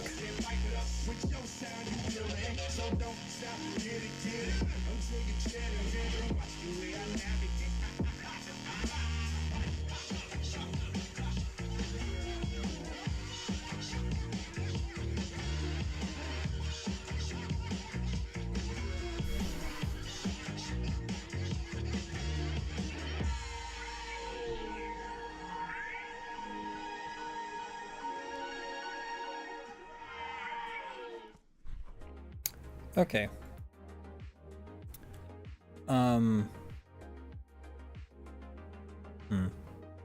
First things first.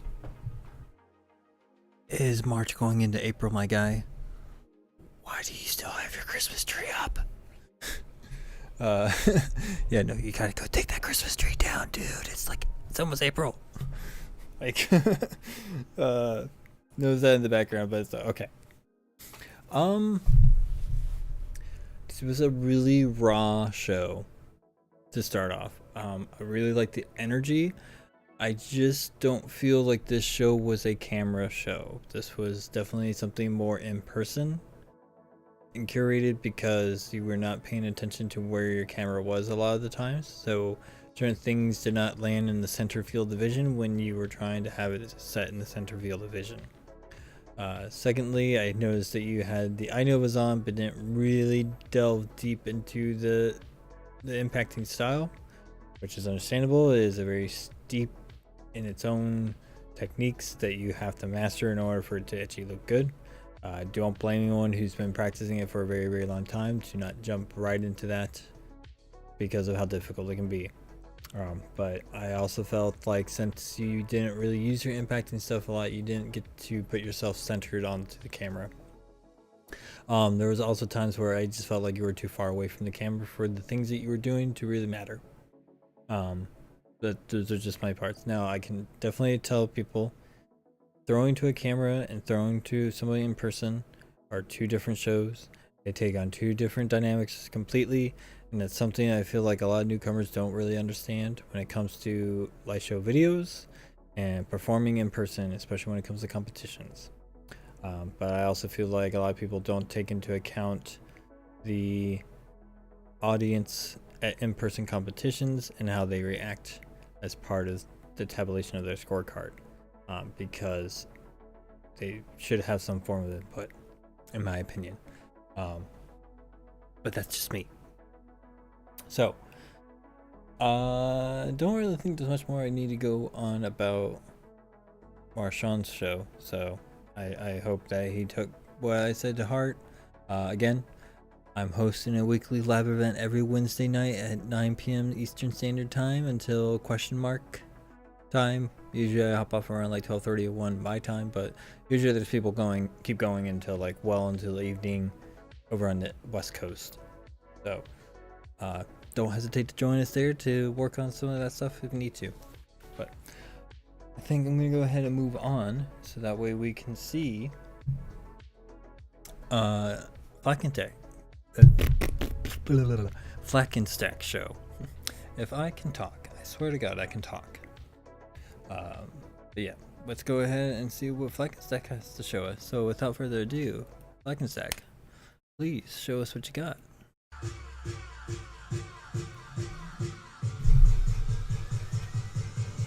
Ooh, already strong opening.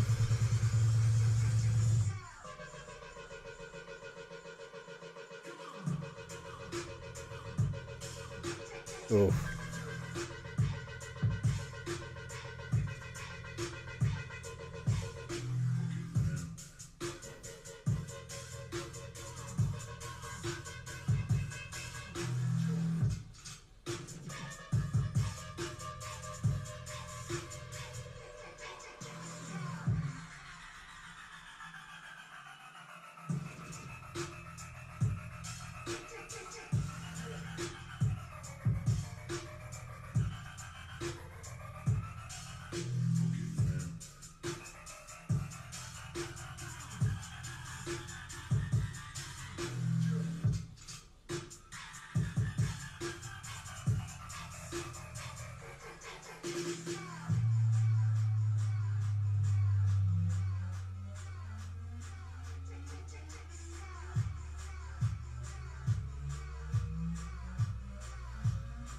Excellent use of space, in all honesty.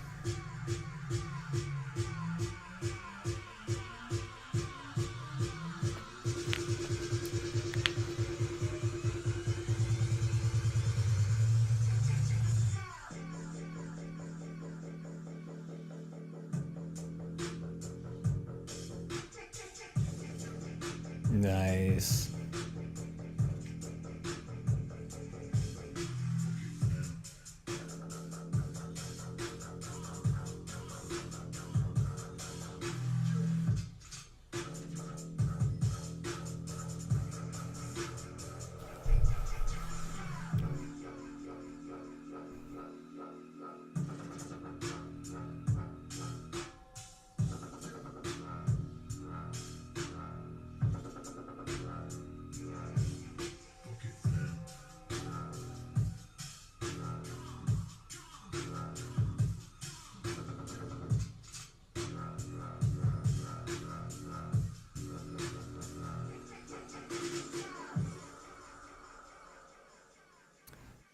Jeez. Damn. That was excellent. Absolutely excellent, in all honesty. That was probably some of the best light shows that Black and Sec has thrown on a show in a while. Probably since like last season, in all honesty. Excellent musicality, excellent technique, excellent flow.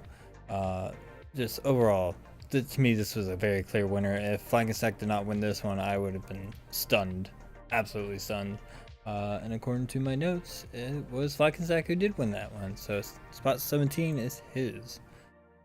Congratulations to Flank and Stack. Absolutely excellent, excellent match. In all honesty, very clear-cut case.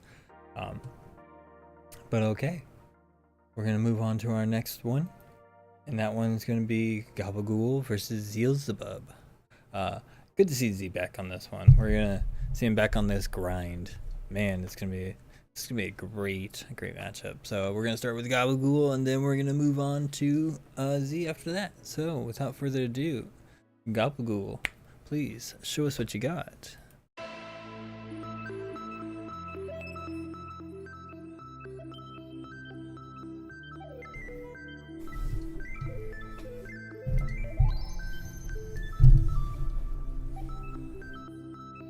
Alright, pretty strong opening already.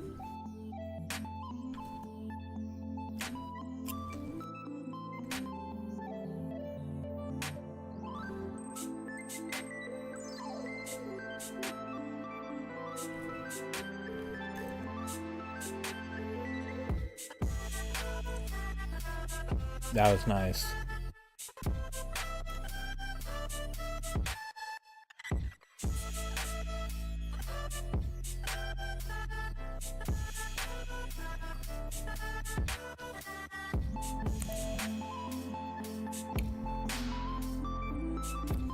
Ooh.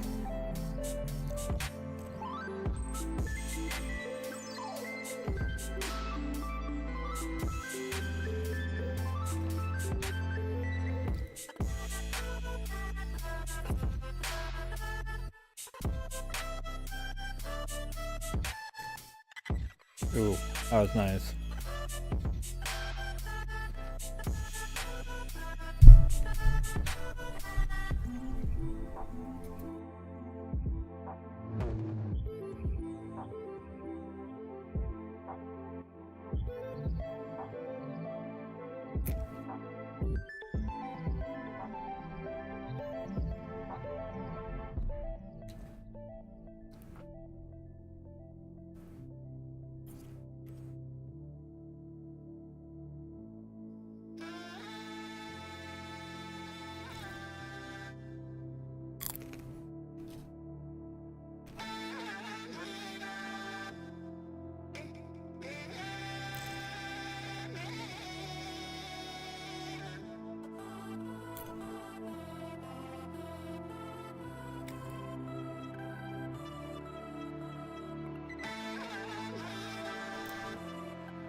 The grid work is excellent here.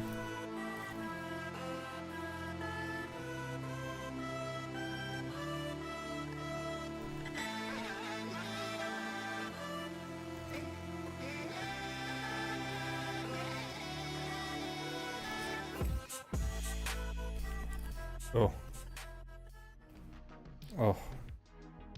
that was great. Gabagool did excellent technique, great presentation. I do feel like some of his clusters and stuff were a little bit too off to the side down here, not too much in the center. So definitely want to point that out. Just minor detail. Overall, really great presentation, really great flow. The musicality was on point, dude. This was an excellent show. So I know I'm trying to speed through some of this so I don't have to spend so much time here, but let's see what Z has to bring to the table. I'm actually really excited about this one because holy crap, that was good. But yeah, without further ado, please, Zealzabub, show us what you got.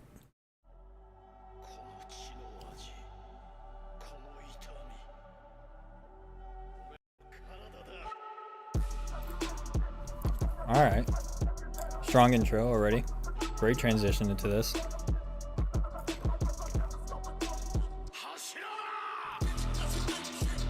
Very nice.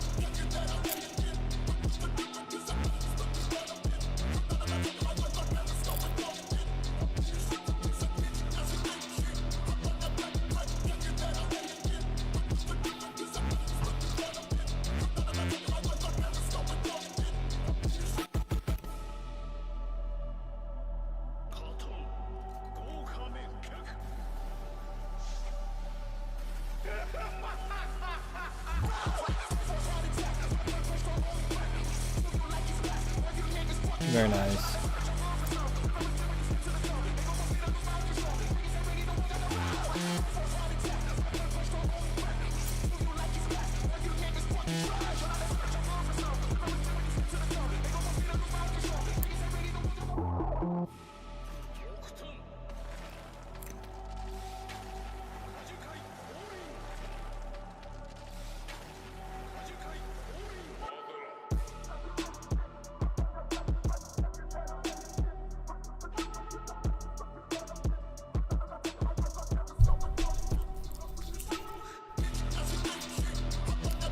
Some of these pass-throughs ideas, dude, are pretty great, actually.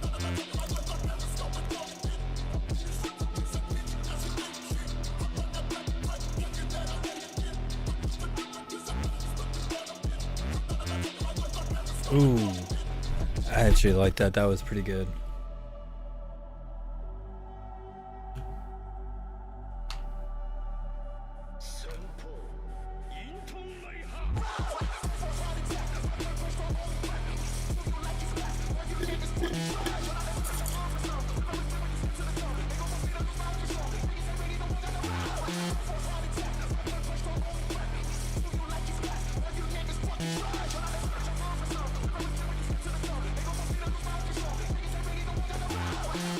Oof. Oh.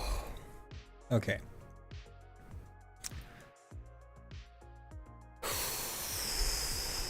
Z, man. This is probably one of my favorite shows from you so far. This show is absolutely excellent, and the main reason why I say that is because there was so much showmanship in this show. Absolutely excellent. I know a lot of people are going to look at the whole thing that you're doing here, stopping and then going into the massive flails as a little jarring to them. I liked it. I think it worked fantastically, in my opinion. Overall, though, I do find it interesting that you're doing some of these things like this, and not necessarily the bathrooms, but you go like that to put it in place, or like that, or like, sorry, try that. Like that. It's like a pass through, but it feels like a poke. You know what I mean? The motion is like a poke to me. I don't know. It's something I just wanted to point out. I like it though. I like it. So, yeah. Overall, excellent shows from both competitors. But who won that one? We're gonna find out. That was Gabagool for spot number 6. So Gabagool gets take number 6. Very, very interesting. Yeah, congrats to you and Gabagool to get to number 6 spot. Already climbing the ladder real fast. But okay, moving on to our next match. We got Boo Boo versus Zugswing for spot number 4. This should be very, very interesting because I don't think we have seen Boo Boo on this live stream yet. So it should be an honor to have you on here. But without further ado, we're just gonna go ahead and crack right into this. So, Boo Boo, please show us what you got.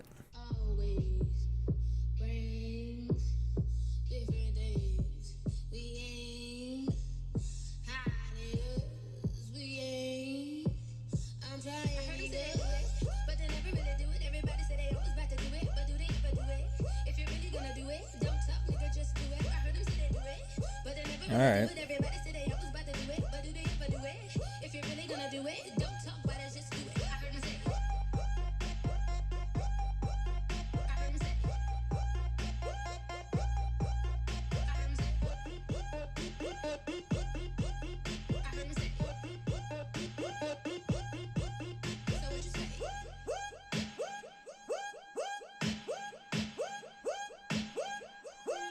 Okay.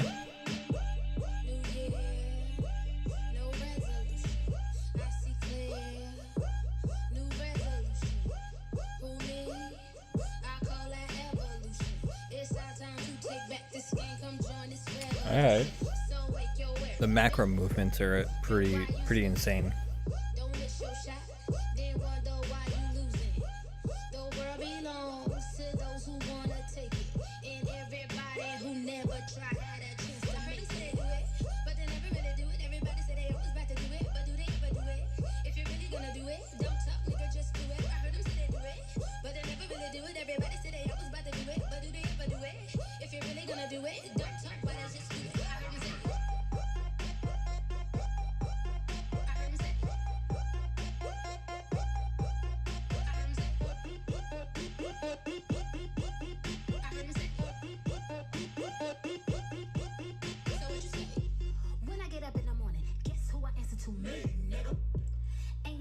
Guess now who they respect me, nigga. Who the first one there and the last one to leave me, nigga. It's us against the world, so follow me, nigga. Change always brings different things. We ain't. That was very nice, actually. Great sequencing right there.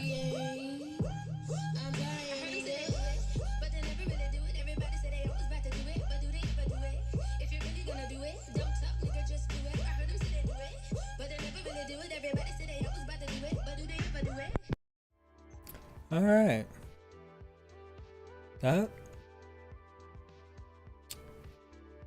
That was interesting, in all honesty. Ooh, man. Okay. There was a lot of things. I feel like this is pretty much a good example of what a pit battle video should look like. It definitely felt like there was a good amount of punchlines. Sorry, I'm trying to sit up in my chair. It's not as pleasant as I want it to be. Yeah, just overall though, that was a pretty excellent show. I can't really say a whole lot. I do feel like there was some parts where we weren't really paying attention to where we were on camera, but you know, not everyone's looking at their viewfinder when they're recording, so it's totally understandable. But I guess we'll go on and see what his opponent brought to the table. So without further ado, Zug Swain, please show us what you got.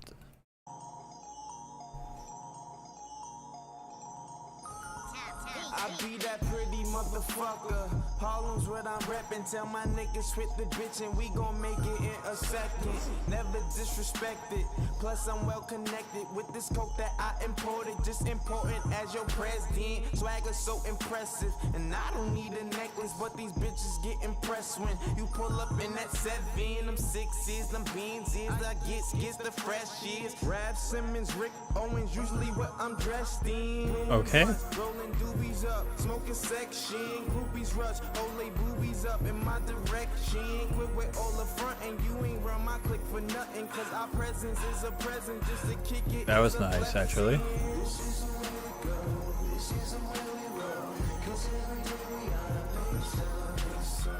Oof.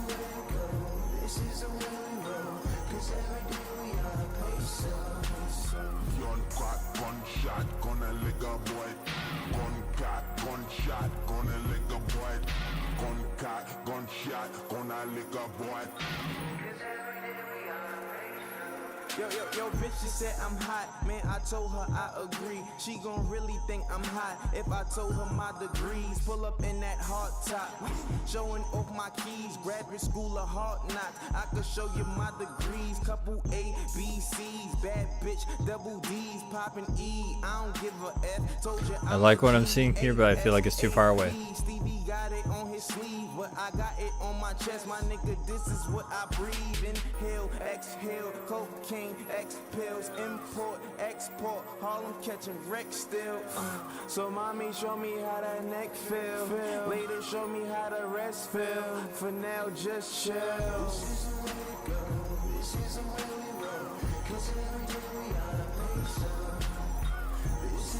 That was nice, actually.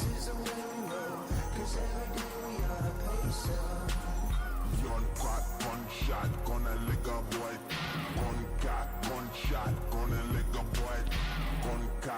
shot on that liquor, boy.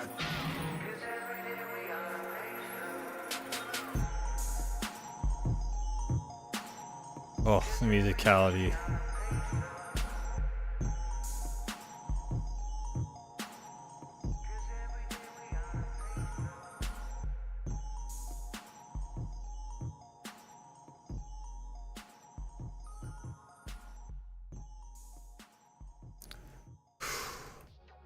Okay, so that's a tough match right there. I would not want to be the one that has to judge that one, because that was a legitimate pit battle right there. Like, there were punchlines, there were excellent moves, there was amazing musicality. This best performance from Zug Swing so far, man. It's probably your best video. Like, everything was absolutely excellent. Movements are great. There were some things that were a little bit too far away from the camera. I wish they were a little bit closer. That's just one of the things I would point out. Other than that, dude, holy crap, that was that was juicy. That's all I can say. Now I'm sure a lot of you are probably asking who won that one. If I had to choose, I would definitely choose Zug Swing. I feel like the musicality was just so much more on point in the music. That musicality definitely boosted the showmanship level aspects of his show to a higher standard because of how clean those transitions were. Man, and this was for spot number 4, and it was Zug Swing that won. So congratulations, Zug Swing, for winning spot number 4. Absolutely excellent show. Just chef's kiss, my guy. Oh, keep it going. Excellent work. All right, so we're gonna move on to our next match, which is between Flackenstack and Lust, who I believe this is the first time she's been on the live stream. So we'll see how this goes. This is another finger battle between the two for spot number 17. We're gonna start off with Flackenstack, and then we're gonna move on to Lust after that. So I'm not gonna make you guys wait any longer. We're gonna go ahead and get going. So Flackenstack, please show us what you got.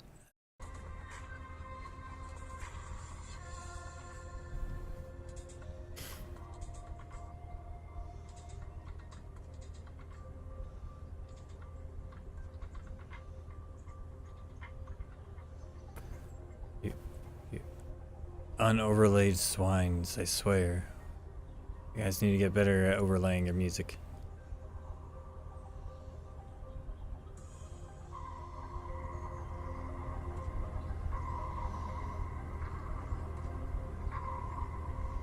Alright, very nice. Nice scale clock combo.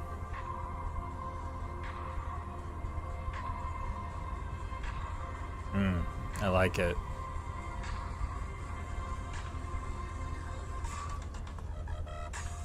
Ooh. Got that goes into the 45s? Ooh. Jeez, my guy. Oof.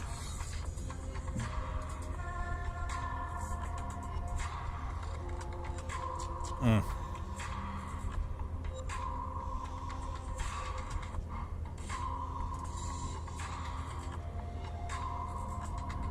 was gonna say, relax those fingers, just start to shake. Ooh. Those are done great with the musicality.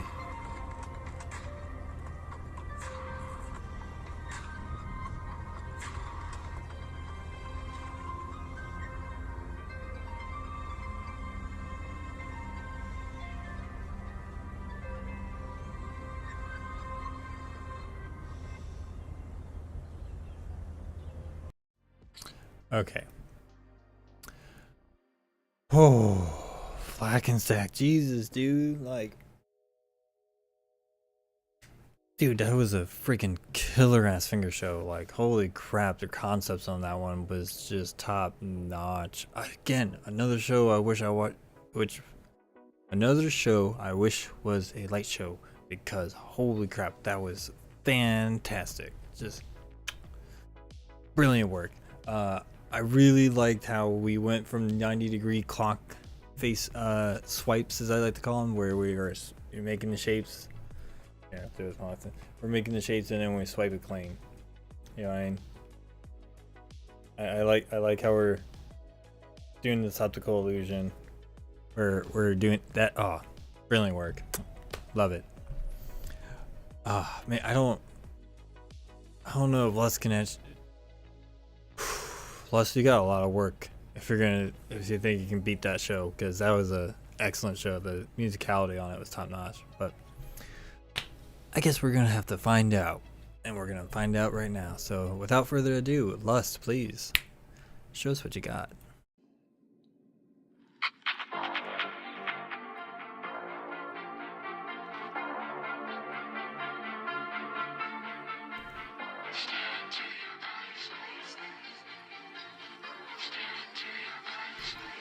Really, she overlaid.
Okay. That was a really good show. One of the things I definitely would like to point out is that a lot of things were smooth. There were some parts where some of the tech sequences got a little muddled, and I feel like some of our isolation points kind of got lost. But overall, it was a really strong show. I can certainly tell you, I do not feel like that was strong enough to go up against Fly Stack show. There was a lot of high points with Fly Stack show that was just out of the gate crazy good, and a lot of variety and exploration within the concepts that he utilized to give us an overall better presentation. So in my opinion, I feel like Fly Stack took that one on a clean slate pretty simply. And the notes tell me that yes, he did win that one, so my intuition has served me well. So congratulations to Flackenstack maintaining the 17th spot. I don't think Lust actually makes it onto the list at all. Let's take a look and take a quick gander at what the feedback tells us. No, she did not make it onto the list. Or this is the list at the start. Yeah. No, so unfortunately she is in the category known as the graveyard. So hopefully she will try it again and try to get on the list and see if she can get any higher. It's a cutthroat list, I'll tell you that right now. But yep, congratulations to Flackenstack for taking that one. Okay, I got 1, 2, 3 more shows, or 3 more matches to get through. Whew. We're gonna do it. Alright, so this next one is Bima versus Tie-Dye for the 17th spot. Oh, okay, so I guess after some movement, This is where they were at. I think tie-dye was probably somewhere down the lower end, right? Yeah. Okay. All right. Well, we'll see. We'll see how this turns out. I mean, it's good to see BMO again. This is. I think BMO is gonna give us a fun show to watch. All things considered. So, I think without further ado, let's just get right into it. So, BMO, please show us what you got.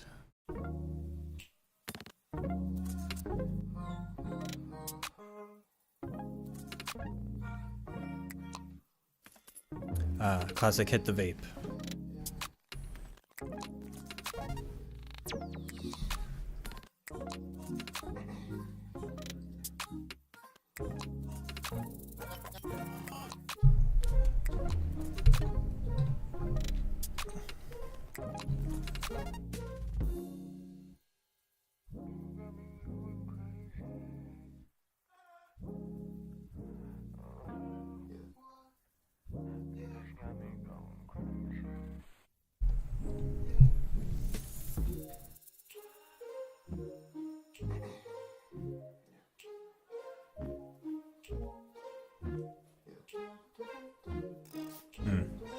Saw a little mix up there and fixed it.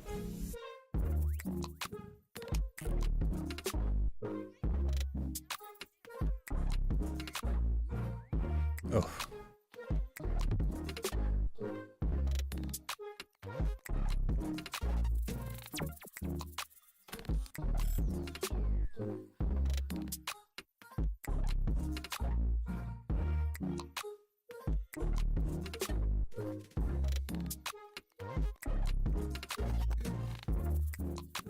Very nice.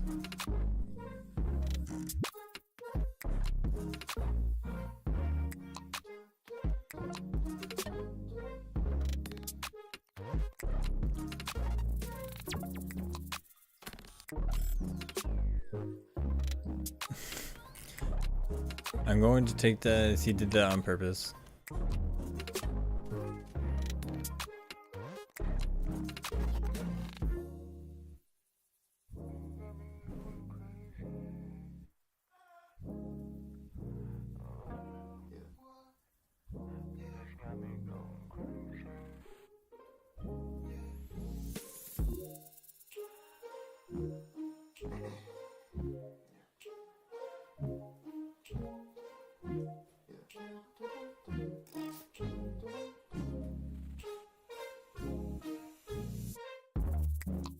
Ooh, that was nice.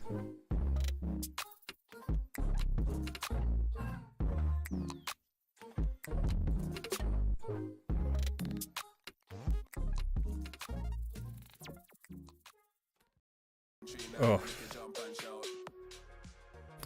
Okay. Oh man, BMO coming out with the concepts, very clean. There was a part wherein he was trying to do his thing, he was a little messed up, so he had to correct himself, but managed to pull it off. Yeah. Relatively in the beginning of the show, so. Overall though, super excellent, super clean. Musicality was on point. Not much else to say besides that little stumble I caught in the beginning, but hey, to each its own. But alright. Let's see what tie-dye has to bring to the table after seeing such an excellent performance from BMO. So without further ado, tie-dye, please show us what you got.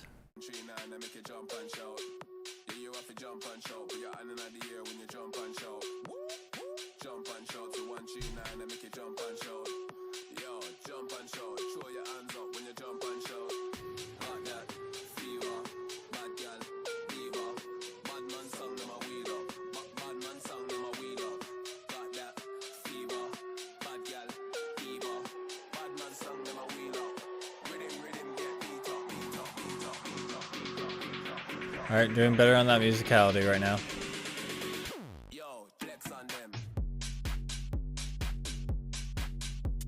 Alright, mode change is a lot better.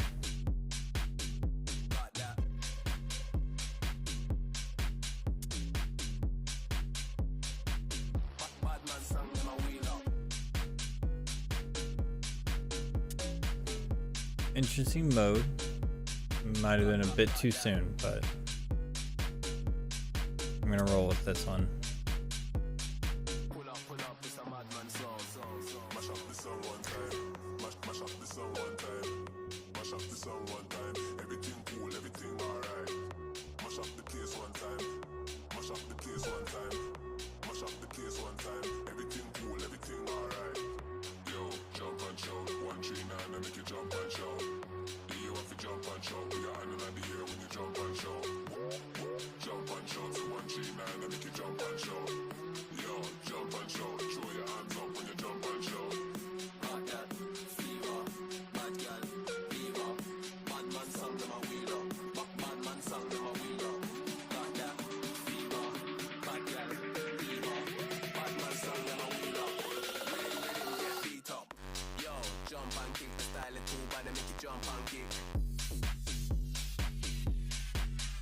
Alright.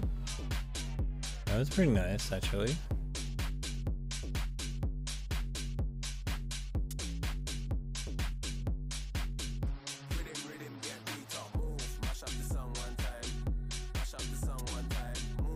Oof. Alright. That was pretty sick. I will certainly say the very beginning when you actually did the mode changes at the drop and things actually lined up properly. Holy crap, that was so much better. A lot of your concepts and stuff was a lot more fluid. The musicality was a lot stronger in this one than probably your previous shows. Though there was some mode changes that it's like I could be a little lenient on them. But that last one, I think if you waited until that next part, that would have been crazy. But overall, excellent show. It is a difficult question of who threw better. I mean, BMO had the hat problem, which I think he played it off as he did it intentionally. But I don't think that was intentional. I think that was accidental, and he kind of played with it. That's one of the marks of a good Glover, is that even with their mess ups, they're able to utilize it to a degree where they make it look like it wasn't a fuck up, right? So, but the winner of that one would be BMO. BMO actually got to keep that spot at 17. So good for him. It's nice to see that BMO's being active on this list. So yes, that is something of note. Okay, we're down to our last two matches. Oh, how long have I been going, dude? 2.5 hours. Minus about 3 minutes for the opening, but oh god, 2.5 hours going through this. It's okay. I'm actually pretty excited about this. Alright, so the next one that we have, I'm actually really excited about, but I can certainly tell you our last match, I gotta give some contexture too, because it was probably one of the biggest upsets in the list, in terms of the interaction that was going on in the posts. Excuse me, sorry, it's a long night for me. It's already past midnight for me, so but yes, our next match is going to be between Gaddy versus Starstream, which I'm really excited to see. Gaddy's back on the list. I know he kind of fell off near the end last season, but I mean, life got in the way. Totally understandable. Good to see you back on the grind again, my guy. Really excited to see what you have to bring to the table here. So yeah, I think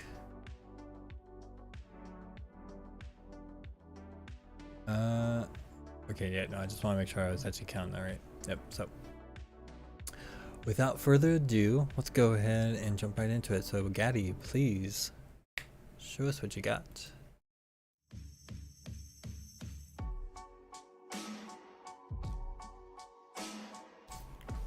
All right.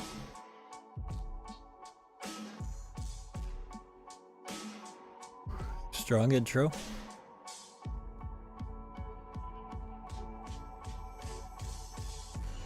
Something's got a hold on me lately, though I don't know myself anymore.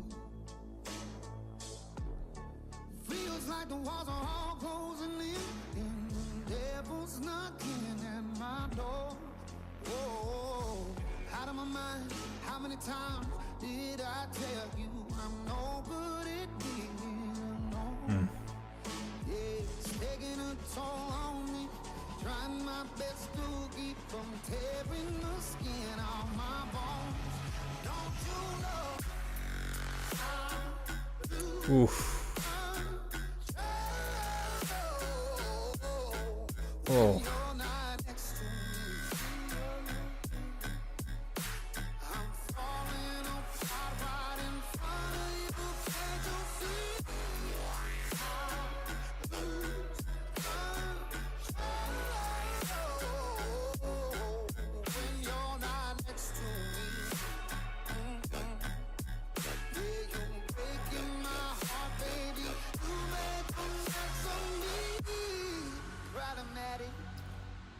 Problem is I want your body like a fiend, like a bad habit.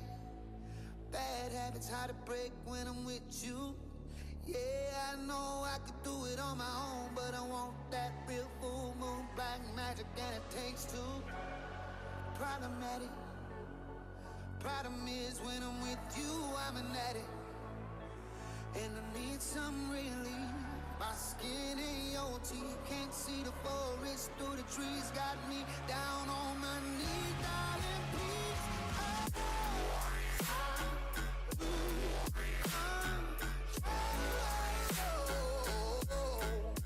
Jeez.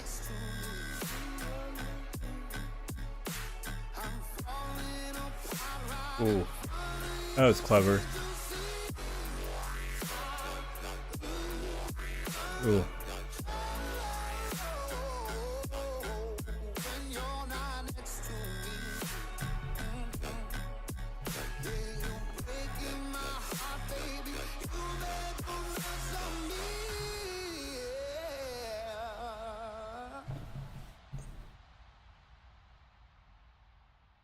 Oof. That was intense. In all honesty, that was a very, very intense show. Like, holy crap. For a show to return to the list and do this again, Gaddy, my man, you got what's going on, dude. Love it. Absolutely love it, man.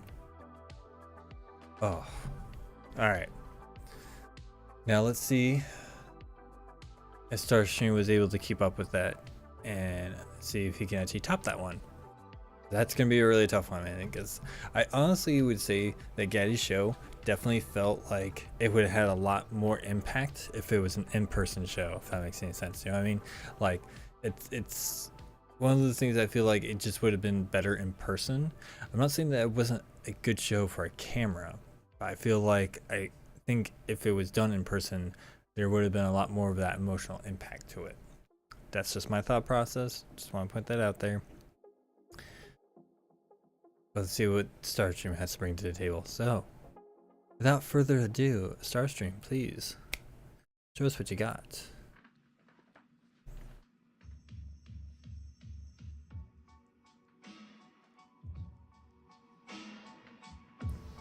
Oh my god.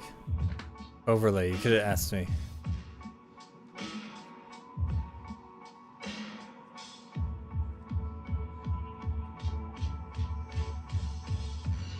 Something's got a hold on me lately, though I don't know myself anymore.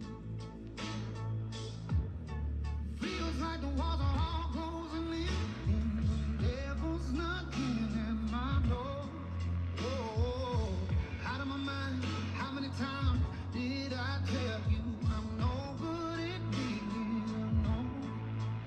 Yeah, it's taking a toll on me, trying my best to keep from tearing the skin off my bones. Don't you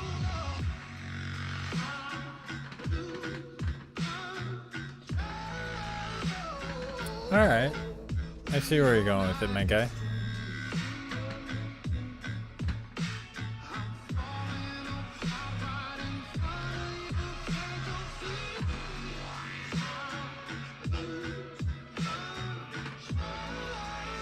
flash patterns off the charts to me, dude. Like, the setup is amazing.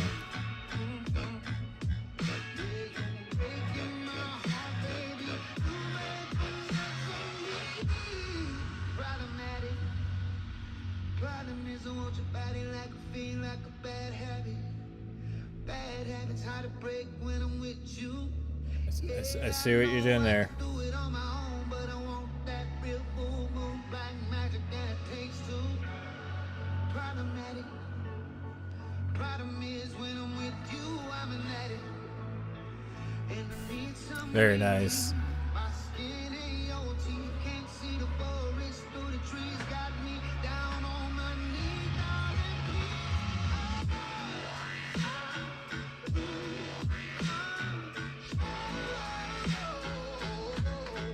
When you're not next to me,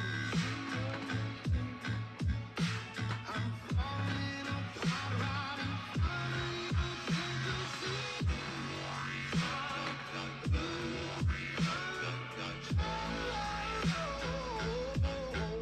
When you're not next to me. Ooh, that was nice, actually. I like that.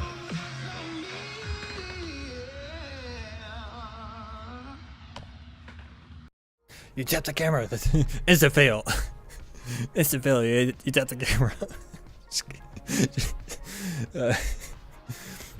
No, actually, okay. That was a fun show. That was a really fun show. Really love the enthusiasm. Love the energy that you were throwing here, because it was just great. Absolutely fantastic. One of the things I want to point out is I remember reading the comments saying something about your musicality wasn't on par with Gaddy's, and I can see where they're coming from. I also see where you're coming from, where you were actually trying to match the musicality, because there was a lot of good parts that you did, and some of the musicality that you went with matched with your showmanship in the presentation. So I think it's kind of a come see, come sad type deal. You know what I mean? I personally enjoyed it. It was very entertaining. Oh, but if you had to make me choose between the two, fuck. That would be really, really difficult. I want both. Is that wrong? I feel like that's wrong. But according to my notes, it was Gaddy who took the win on that one for spot number 3. So congratulations to Gaddy. I certainly hope you enjoy your spot while it lasts, and I hope that maybe you try to get to the top, because right now we have Danny Phantom sitting at the top here, and I can certainly tell you a good number of people are a little upset by him being number 1 for some reason. Just, hey, the randomizer stuck him there. I'm just saying. But you know what? Hey, at least he got to number 1, and he's holding down the spot for himself. So kudos to him. All right. We are now down to our last match of the night. Oh. I'm gonna get there. I'm gonna get there, I swear. Okay. So, with this last match, this one was a big upset, especially with some of the people involved. I thought it was very interesting. I was kind of taken aback myself, so I didn't watch the video until we're gonna watch it here, because I wanted to let my initial reaction to it speak for itself. But I was very surprised to see the kind of conversation that was going on in the comment section. I can definitely understand where some people might say that it was a Mickey vote and judging, but sometimes you get some people who act a little salty on their losses. Be humble in your victories, be gracious in your defeats. You know what I mean? But with this last one, it's for spot number 11 between Pinky versus Vio. I'm actually really excited about this one, because I saw this one, I was like, oh, whoa, Vio's going up against Pinky. Oh man, that's a tall order right there, man. You're going up against Pinky. So we're gonna see why this was such a big upset. Starting off with Pinky. So without further ado, Pinky, please show us what you got.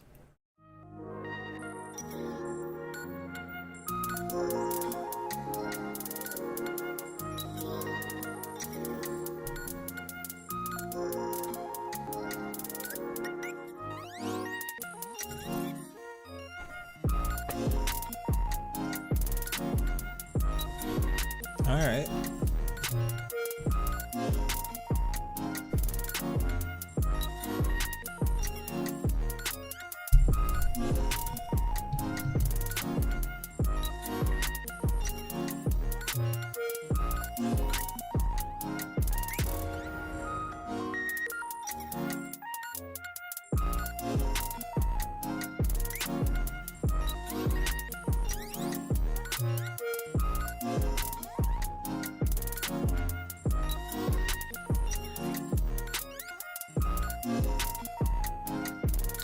Alright. Damn, that's some crazy concept going on right here.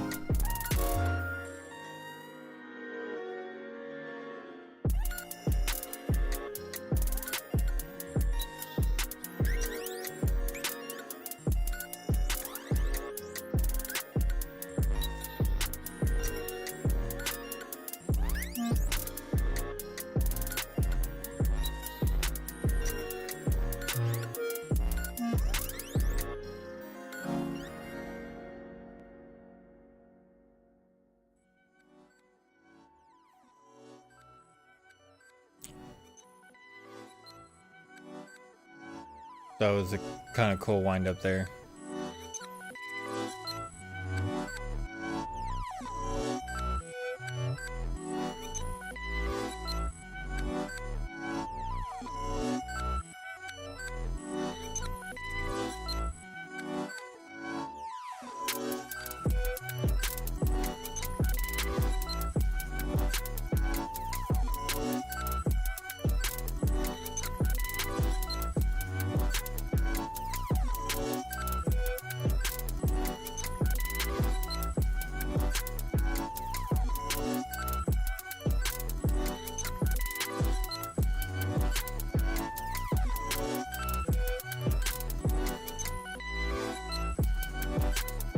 Okay.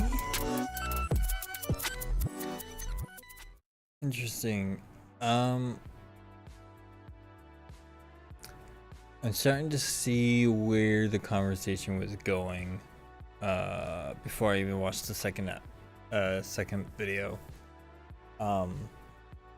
So there was a lot of concepts that Pinky threw, and I've always enjoyed a Pinky show. I mean, his showmanship is just like top-notch stuff. Always very, very entertained by him. I do feel like there was some rapid movements through concepts that we did, especially with certain ones, that I don't feel like we saw very clean lines to get into those points that we're making, and kind of like rushed through it. There was other parts that I feel like we didn't connect exactly properly and didn't look as clean.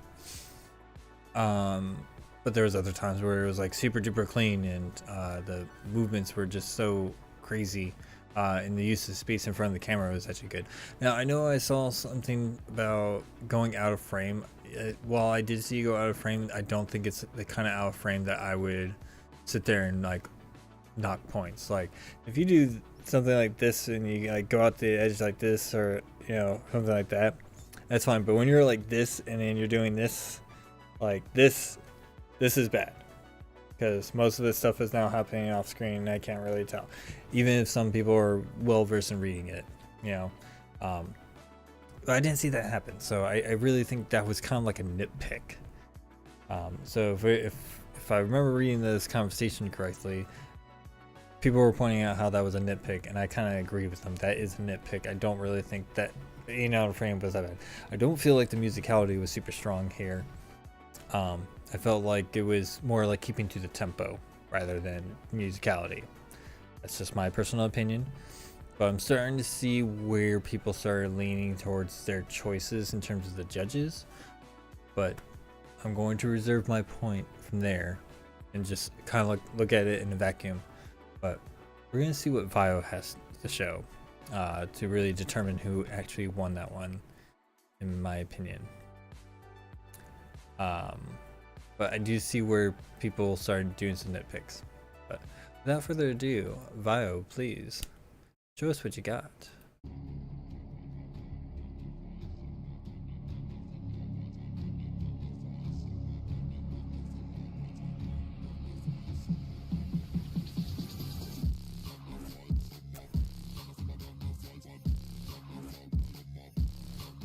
Okay, musicality's really strong already.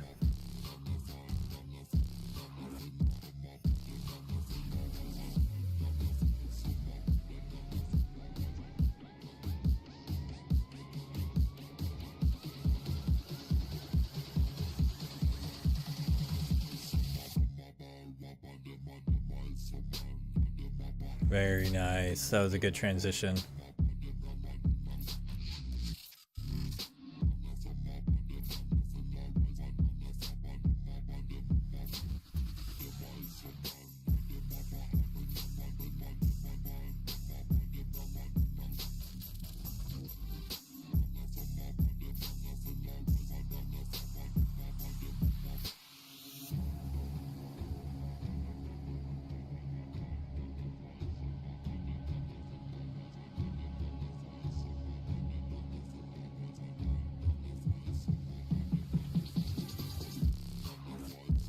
Very nice.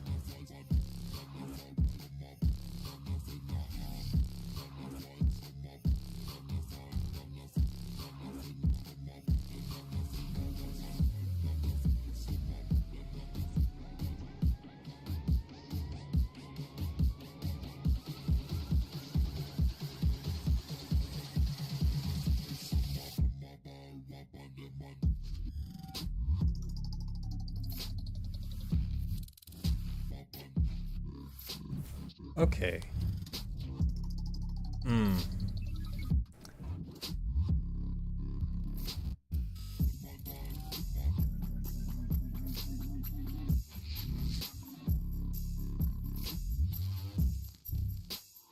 Oof.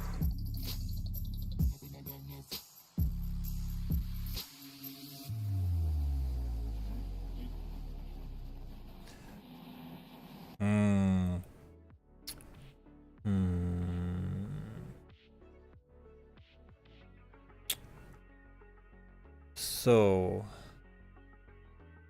okay. I'm really starting to understand the scope of this match and why people lean the way that they did. So I'm going to rip the band-aid off. The clear winner from the notes and stuff was Vio, making this a big upset because I think people are not understanding like what is being looked for in a Pit Paddles video. If we were talking about complexity, sure, Pinky takes it hands down, super duper easy, but I don't think that's what a lot of people are only considering when it comes to a Pit Battles light show. Secondly, one thing I'll certainly say is I feel like Pinky underestimated his opponent. I understand Vio has not been in the community for a very long time. He's under 3 years in, I think, maybe. Sure, he doesn't know how to throw a whole lot of concepts, but what he can throw, he knows how to throw very well. Not only that, this is probably his best performance I've seen so far, at least this year, with him and his musicality. Holy crap, that musicality was on point. His transitions, he moved with the song, he transitioned with the song. Excellent points right there.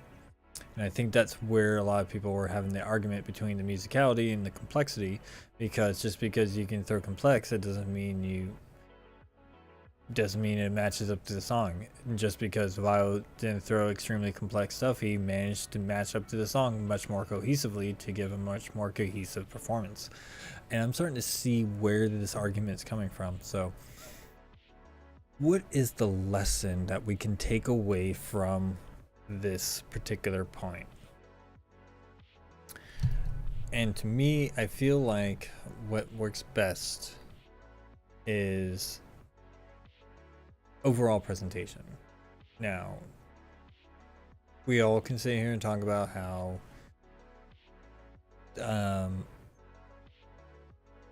complexity should be, king when it's not, because I've seen people throw complex shows but literally not amount to anything.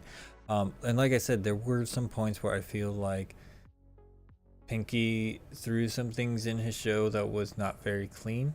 Some of it actually kind of looked a little sloppy, in all honesty. And I think that's actually getting away from the out of frame part, because I don't even think that the out of frame stuff is not even important. That's completely conjecture to the whole thing. Because I mean, even Vio went off screen like this and pulled something back in. So it's like, did he do that on purpose, or was that an accident? Was he actually not paying attention to his camera? I have to watch the video again to really understand that. But I think in terms of what this match definitely represents is that one person definitely underestimated their opponent and didn't realize who their opponent is really capable of doing. Do I feel like that should be a great learning opportunity for Pinky to really assess his opponents before challenging or being challenged? I definitely think so.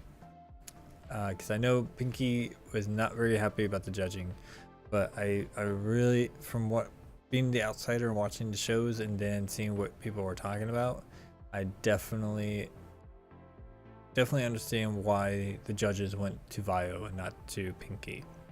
So I think that should be a great lesson towards Pinky to next time really maybe take a few moments to study your opponent before you record your show. Just a thought. But yes, that is it. Now I know I had one more unranked pit left that I didn't touch on. And that's certainly true. I did miss that one, but you know what? I'm going to push that one to next month. We'll just have that one as a starter for next month to kind of get us going. We'll see how next month turns out. But with that being said, let's go ahead and hop back right over to the list and see what the list has to show us. All right, so this is what the list is. That's what it looked like. So I'm wondering, now you're gonna think this is gonna be wild to see change, but it is a pretty drastic change. So let's go ahead and see what the new list looks like. So this is what it looks like. As you can see, Gaddy's number 2, Zexwing's in 3, Starscream's at 4, Gabagool's at 5, Bobo at 6. There's a lot of movement going on around here. I'm actually kind of surprised to see so many people moved up. But yeah, I mean, Tie-Dye's all the way down to 24, and he was like up in the later teens right here. That's pretty crazy. So yeah, it should be very interesting to see what happens next. I know Pinky is already called out Ripple Effect, so that should be really, really interesting. I know Tourmaline called out Z, so we're gonna see that one. That should be an interesting one. Overall, yeah, this change up between the two lists right here is wild. Just boom. Look at that. Look how many people moved around. Just damn. And if I remember correctly, Bima was not on the list initially, and he's now on the list. So good for him. But yeah, overall, that is what the list looks like.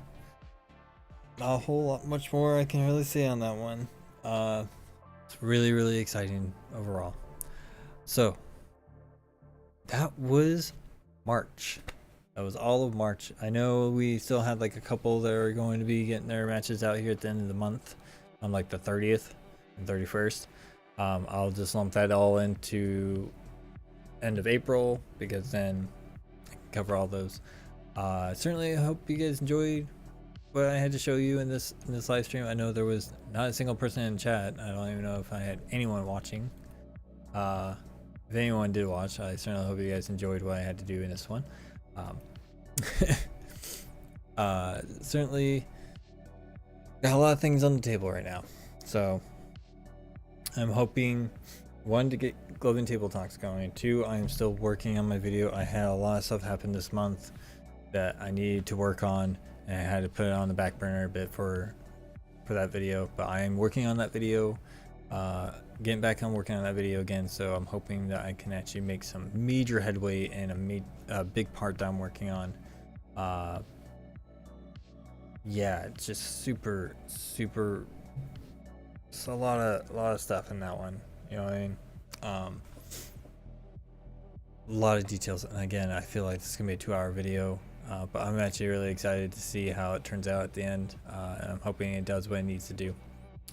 So if you guys haven't heard yet, I'm basically doing a one-time deal, working on let's see if I can find it. Find some things that I was posting. So yes, like I was saying earlier, I've been doing